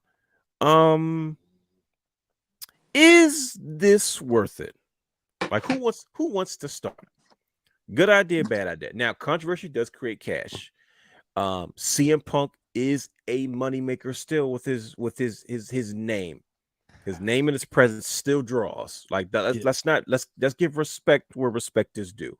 I still regard CM Punk as the one who broke the shatter. He shattered the glass ceiling for the independent superstar. I'm talking about the guys that pretty much the foundation of what AEW is. It started with CM Punk. You know what I mean? Because he proved it in WWE and he's proven it now in AEW, right? So that does count for something, right? He was a martyr. He was Moses that led him to the promised land, but he didn't get to enter it. Like Aaron took over. You know what I mean? Was it Joshua? I got to brush up on Bob study. So yeah, you're giving the education though. I just had to think about it for a second. Moses and Aaron's anyway. So CM Punk returned to AEW. Mm-hmm. They chose not to fire him, but yet they're paying him and he's doing nothing. All your senior vice presidents that you have left have already made it clear we're not working with him, and everybody wants to see CM Punk and FTR versus the Elite. Let's just call a spade a spade. And Elite have made it very clear we don't want to work with him. Seems kind of controversial to me based off how this whole situation went down, how it all started with such a hero's welcome, a return to the business, and it just went sour. And did anybody expect anything different? CM Punk has a reputation, and here we are today. We're having this discussion. So, gentlemen, controversial or not, is CM Punk returning to AEW? Good idea, bad idea? Is it worth it? Is it not? Talk to people. You really created a show because one person can't get along with 3 other people. That's got to be more than what he's paying him. The salary's not worth it. That's the most ridiculous thing. And a guy who's was a fan of a project that we did, a guy who's a WWE Hall of Famer, Eric Bischoff, said, it's like, man, y'all deserve what y'all get. pretty much at this point. You know, like Eric Bischoff ain't been the same since Tony Khan said, "I'm not going to make those mistakes." He disrespected Eric Bischoff. He had Eric Bischoff on the show. Eric Bischoff helped him out.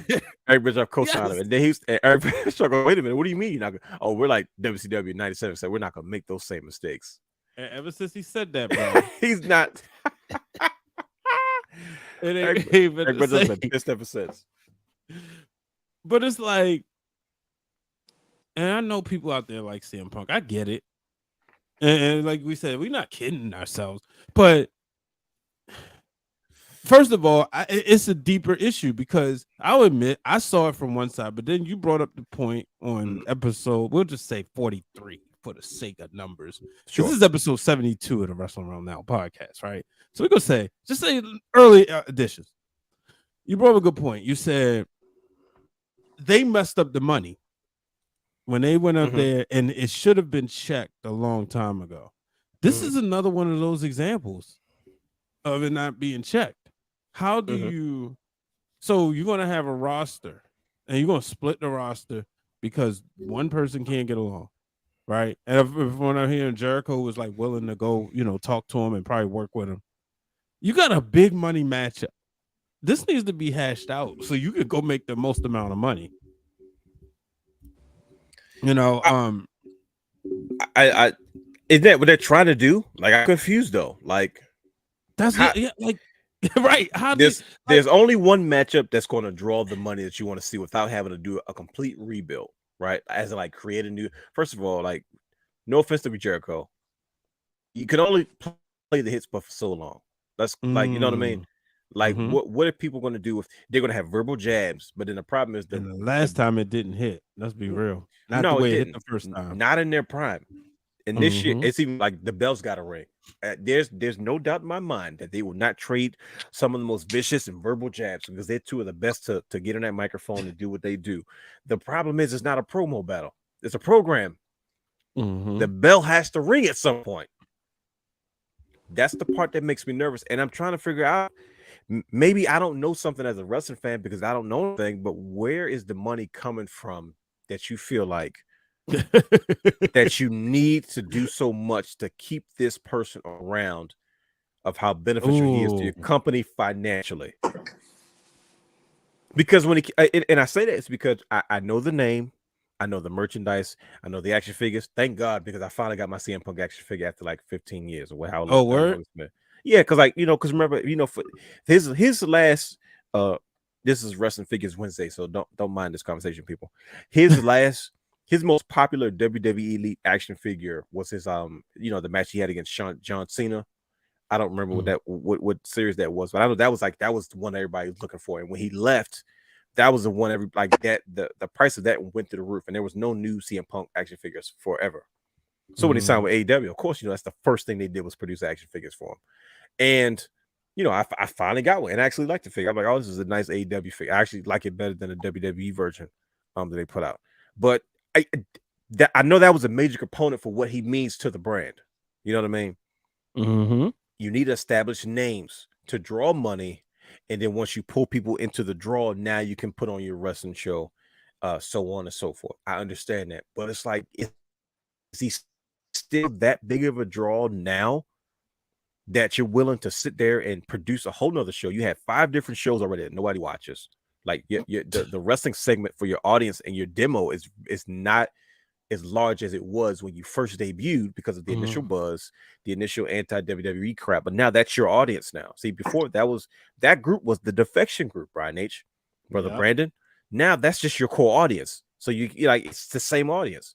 And they're not even on TNA standards at this point. Now, don't get me wrong. In all freaking fairness, they're just starting out. Like, I get that. They're 3, 4, 5 years and however long it's been. They have plenty of time to figure. I don't deny that one bit. But I'm sitting there watching it like, what else can you do unless we're all being worked? It's real quick. I know Brother Brandon got a lot to say. Is he are they trying to make him the Udonis Haslem? Like, how though? Like, because Udonis Haslem didn't have a bad reputation, Brian H. Like, he was a good guy. But the word on the street is, if we be fair, is that according to Dax and Cash, that he was willing to list, like, basically, kind of be a locker room leader to those that would listen, give feedback and stuff. So I'm wondering, is if you split this locker room, are you putting, how like when the Ravens won the Super Bowl, you had the Ray guys, and you had the John Harbaugh guys. Are you gonna put? Yeah, you remember? Like, are they putting all the CM Punk guys on one show because he gets along with them? Is it that much? It's easier to do it that way, but like to me, just spending more money. Because I'm looking at from a television perspective, absolutely, and creating another television show. To me, it seems like it would be cheaper to let him go and pay whatever penalty that is. But or are you so scared that he's going to go to WWE? So you rather not? You rather create a new show? I don't know. That's what it says. He did Udonis Haslam. Well, see, here's the problem. I think his reputation has been so shot, right? And I don't know if his drawing power is still on that level, because at this point, you're only perpetuating the stereotype that we kind of placed on AEW in the beginning, when we said, if this place is not run with proper leadership, the inmates are going to run the asylum. And you pretty much give the message that, oh, if I get locked into a crazy contract that he has to pay me, that it's going to cost him more to let me out, which is already a bad deal, as far as the employer is concerned. Now you have to spend more money to cater to someone that younger talent doesn't really get along with. So what happens when you go through all that younger talent and now you need new dance partners? Well, who is he going to match up with that I'm supposed to care about? Right, especially if he's not committed long term. It's because your top guys are supposed to be Kenny Omega. Your top guys are supposed to be John Moxley. What did you bring CM Punk back? What if Kenny Omega decides, bro, I'm not staying here, I'm out? What if the Young Bucks decide, bro, you can keep all this executive vice president stuff?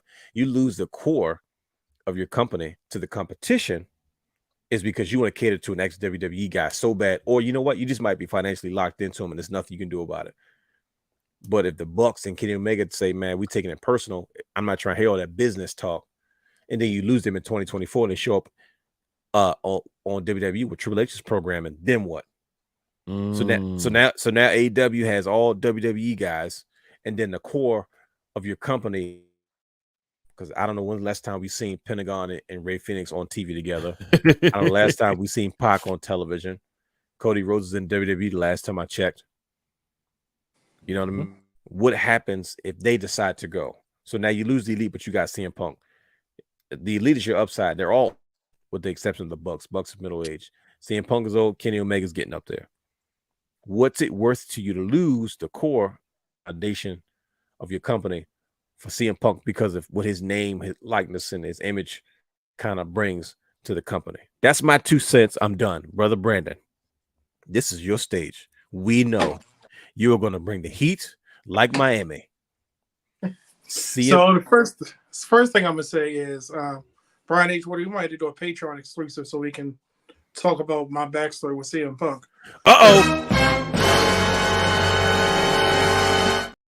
But all that to the side, I'm gonna tell you this, and you gonna laugh when I say this. CM Punk's gimmick has become controversy. Ooh, I knew it. That's why we saved you for last. And my thing is like, and I'm gonna pose a question, and I know Brian's gonna probably hate this question.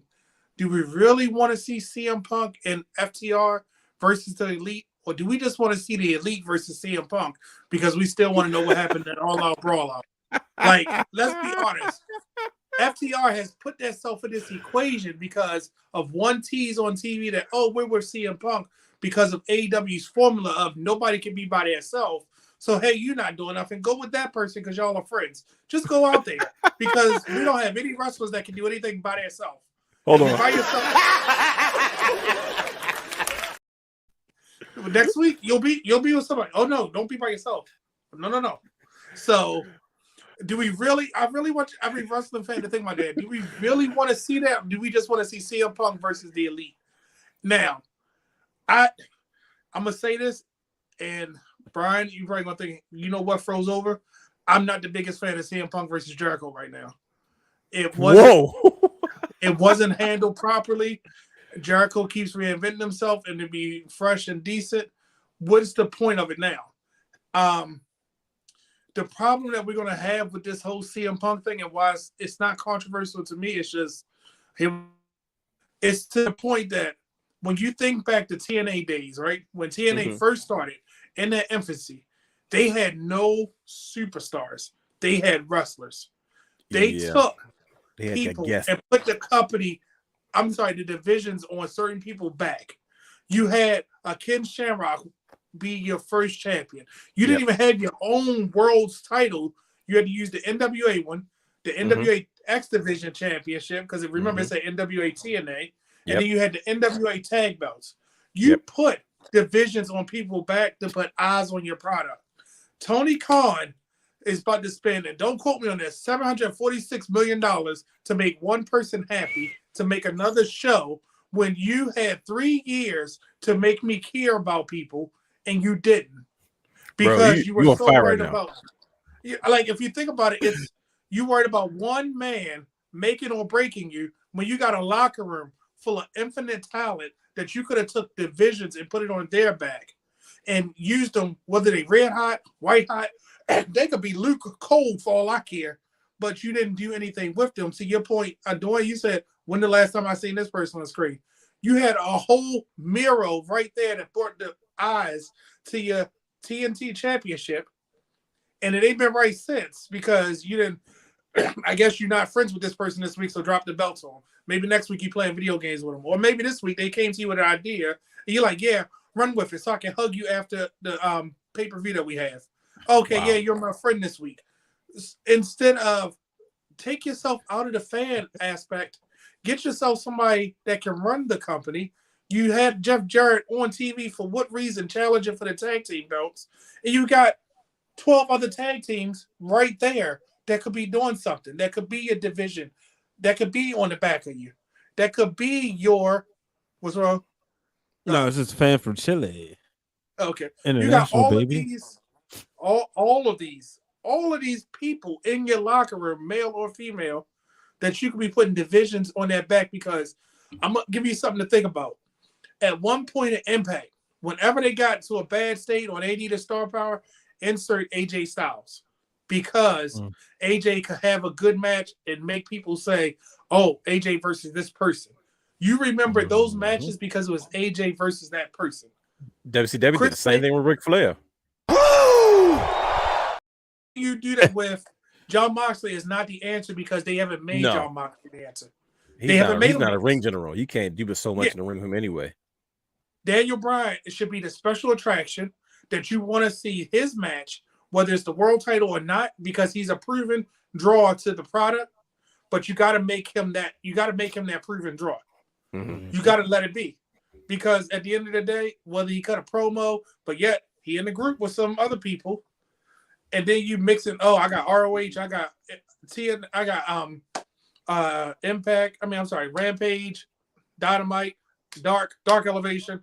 Now, what's the Saturday one called? Collision, baby. Collision. And I'm gonna still see the same 7 wrestlers. Who's ever his friends that week, because it's strange that everybody says this. But you worried about one person, and don't get me wrong. But yes, maybe his stock is there that you announce him, you sell extra tickets. But when Stone Cold couldn't wrestle anymore and The Rock left, WWE found somebody to fill those shoes to announce to do that. When CM Punk broke his foot by jumping into the crowd, your only thought was, okay, Mox, come back. I need your help. Mox never got his vacation, y'all. Right. And that's what we keep talking about. And when Mox said, I'm doing this without a contract, and that should tell you something. Like, you have these people that's loyal to the product. They're probably not loyal to you. They're probably just loyal to the product because of what they're getting out of it. But you don't have enough star power, because let's call it what it is. Kenny Omega is not an AEW star because you haven't made him an AEW star. He's still a New Japan wrestler. Golly, buddy, hold on. I should every week know that Kenny Omega is in AEW, just like I know Becky Lynch is on Monday Night Raw, Bianca Belair is on Monday Night Raw, Roman Reigns is the king of all of wrestling in WWE. I should know that about You got Switchblade there now. Bro, you got Kenny Omega. You that was got my hot Juice take. Robinson. You got all of these. You got all of these names. But guess what? Look what New Japan just did. They took Murder Hawk and let him win another match. Look at that. Oh, but you know what? He's probably eating delicious catering if he even showing up to an AEW show. But that's a New Japan star. So I'm gonna get off my rant because I watched Impact on Saturday. I'm sorry, what was the pay-per-view? Sunday, and I was impressed with every match. I was impressed, and I'm starting to do thing where I'm gonna start watching these pay-per-views from start to finish and watching every match. AEW, I gotta catch my breath, and it's like, well, what about this person? What about that person? Dang. But guess what? Everybody I expected to see an impact, I saw. Everybody I cared about, I saw. Every person that had a storyline that was meaningful was there. Did the Ray champions win? I don't care because I was invested in the storyline in the match. I didn't care if the Bullet Club kept the tag belts because the Ultimate X match was great. Right. But yet, you watch Orange Cassidy defend this other tier championship every week on TV, but it's like, what are we really doing? Is it just a prop to have a match? Is it just where's this prestige? Where's the I care about this? Yeah. Where's his challenges? What is his thing? Because in a moment notice, somebody can come back and just powerbomb him through something and take the title from him. And that's what I'm waiting for. I mean, look at the TNT title. Or better yet, just keep bringing no-name women to the product and say, let Jade Cargill smash her. And now you're like, I want her to do more. I want her to be the face of the women's division. But then you have Jamie Hayter, one of your hottest agents that you actually did something with, but I don't see her every week.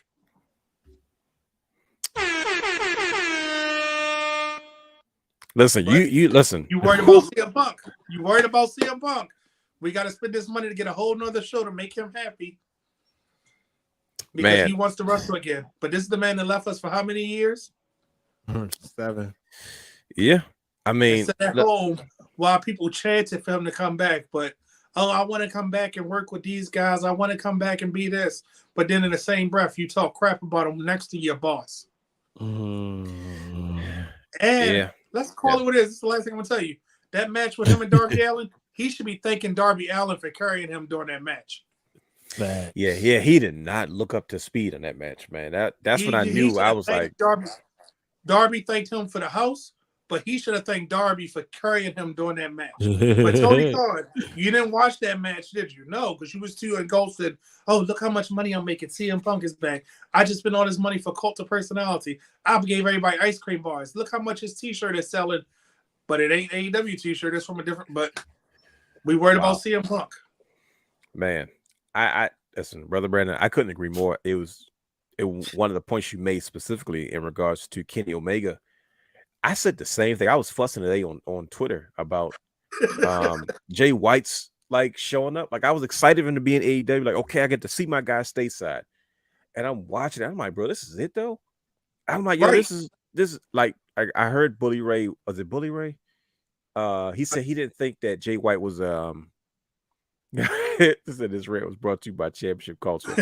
Yes, it was. One of the things he said that Jay White doesn't look like a big star. Like he's not being, you know what I mean? Because his time in Japan, and I was kind of like, yeah, you're kind of right, because he had the same issue in Japan that he's gonna have anywhere right now. It was a lack of dance partners, right? There's a point in time where you had Shinsuke, you had AJ, you had Tanahashi, you had Okada, you had Katsuya Shibata, you had Tatsuya Naito, you had, you know what I mean, you had Will Ospreay was in and out. With Will Ospreay, you had Zack Sabre Jr., you had Ibushi. Like you had so many talent, like you had so much talent. Like no, I think it's you frozen. Okay. He had so much talent. You're good to go though. He had so much talent. Like there were so many dance partners. So, like the G1 climax was ridiculous. You know what I mean? Not to mention a couple other guys that were coming over. You know, of course, the Bullet Club and Machine Gun, Carl Anderson, and the whole, like it was a lot of people there. Kenny Omega was mid card young guy. You know what I mean? It was a lot of that. And it's like by the time Jay White got there, it was just him. You know what I mean? It was just like, like I wanted to see like 4 or 5 matches between him and Okada and 4 and 5 matches with him and Tanahashi, but he didn't have those type of rivalries. So you come over to AEW, and I'm just like, dude, this is a former IWGP World Champion. He's just not being booked like a big deal. Like even if who's the World Champion right now? It's Yeah, I forgot. talking about MJF, just right? won it, right? Yeah, MJF. For like Oh, even you if it talking was, about? I thought in yeah, Japan. like I'm just no in AEW. I'm like, bro, like at least come over in a big deal. Like for instance, when Chris Jericho debuted, he didn't come over and beat The Rock and Austin the same night, the first night, but he debuted against The Rock.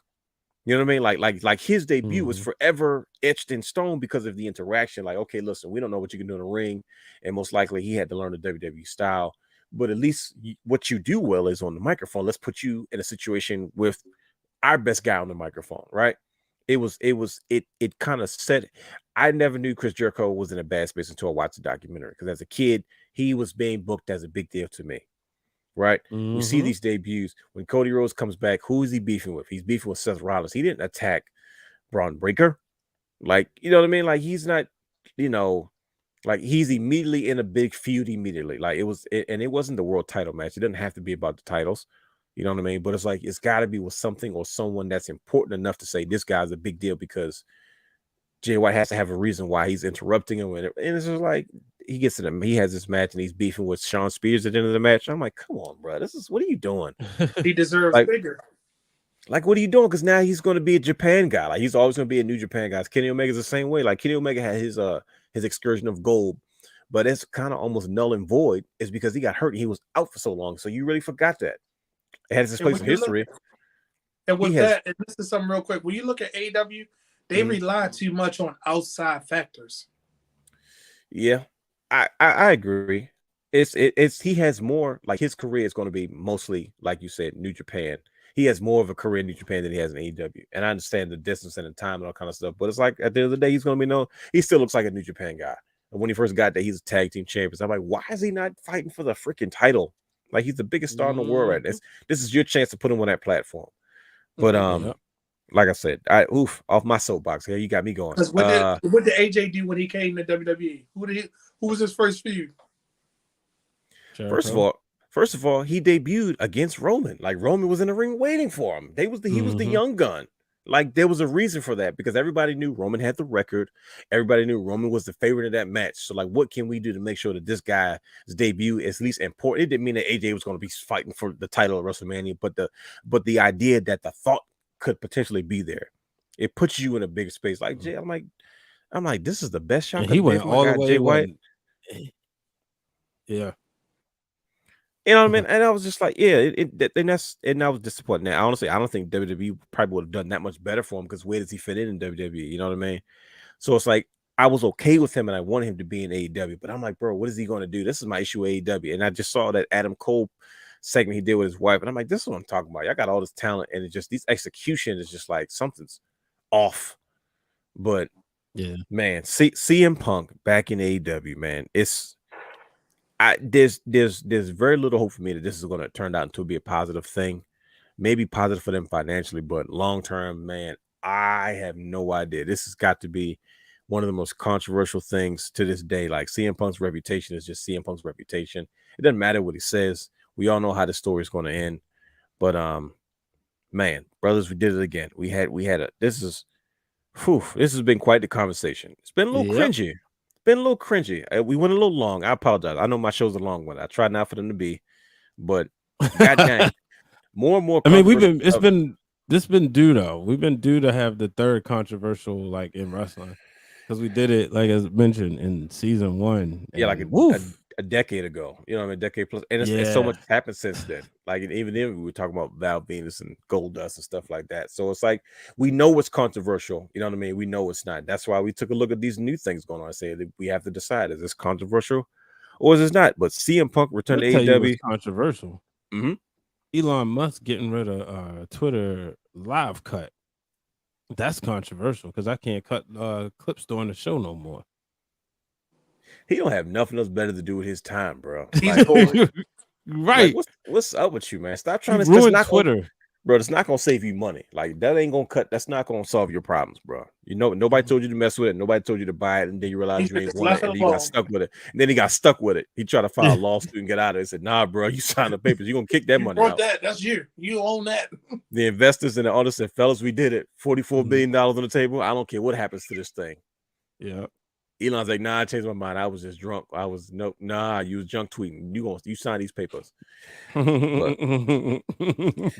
But gentlemen, time will tell. We have WWE WrestleMania Backlash coming up in Puerto Rico. There's bound to be some controversy there. We have what's the next AEW pay-per-view is what? It's I don't know why I just assumed Double or Nothing. Double or Nothing. That's what I was going to say. Is that right? Double or Nothing. I just assume all of them is just double or nothing, but I think it is double or nothing for real this time. So yeah, we have so much coming down the pipeline. Brother Brandon, do you want to talk about championship culture? We mentioned it earlier, but I know that you didn't have a chance to kind of dive into it yourself. Is there anything you want to say about it before we wrapped up? Well, I would have to say, today is Wednesday, and what's Wednesday? What's the tagline for Wednesday? It's Wednesday. You know what that means?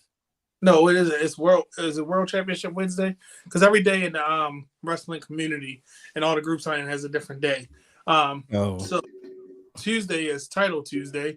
So going forward, and this Tuesday, as long as there's no hiccups or anything, the world will be able to see the first episode of Championship Culture. So nice. Let me hit the sound effect. I'm nervous because the first episode is going to be a thing where, answer that burning question that everybody asks me. Having 100+ belts, they always ask me this one question. I always have to look at it and be like, really want to know the answer?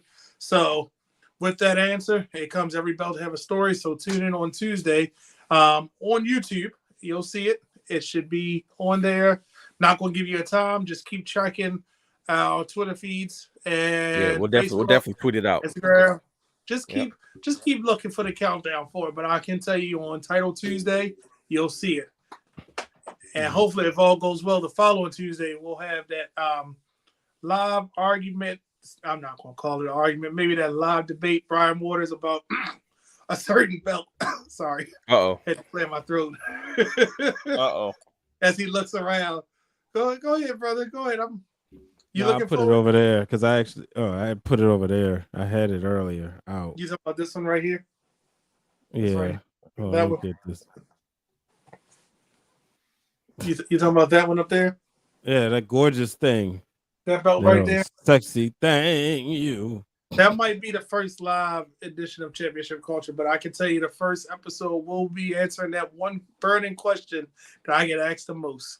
And you'll see why every belt has a story. So we shall see you on Tuesday. If not, just keep checking out social media feeds. Find me at BA_guy or custom guy 913 on Instagram. Brian, what's yours again?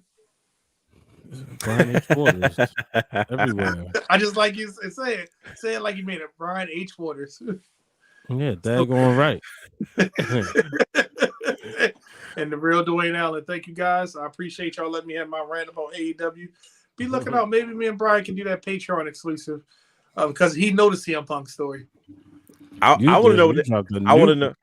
I want to know what the heck happens with Brother Brandon and CM Punk. But guess what? You guys won't get a chance to hear that. So if you want to hear it, subscribe to our Patreon, patreon.com/Wrestling_Wrealm. Peace.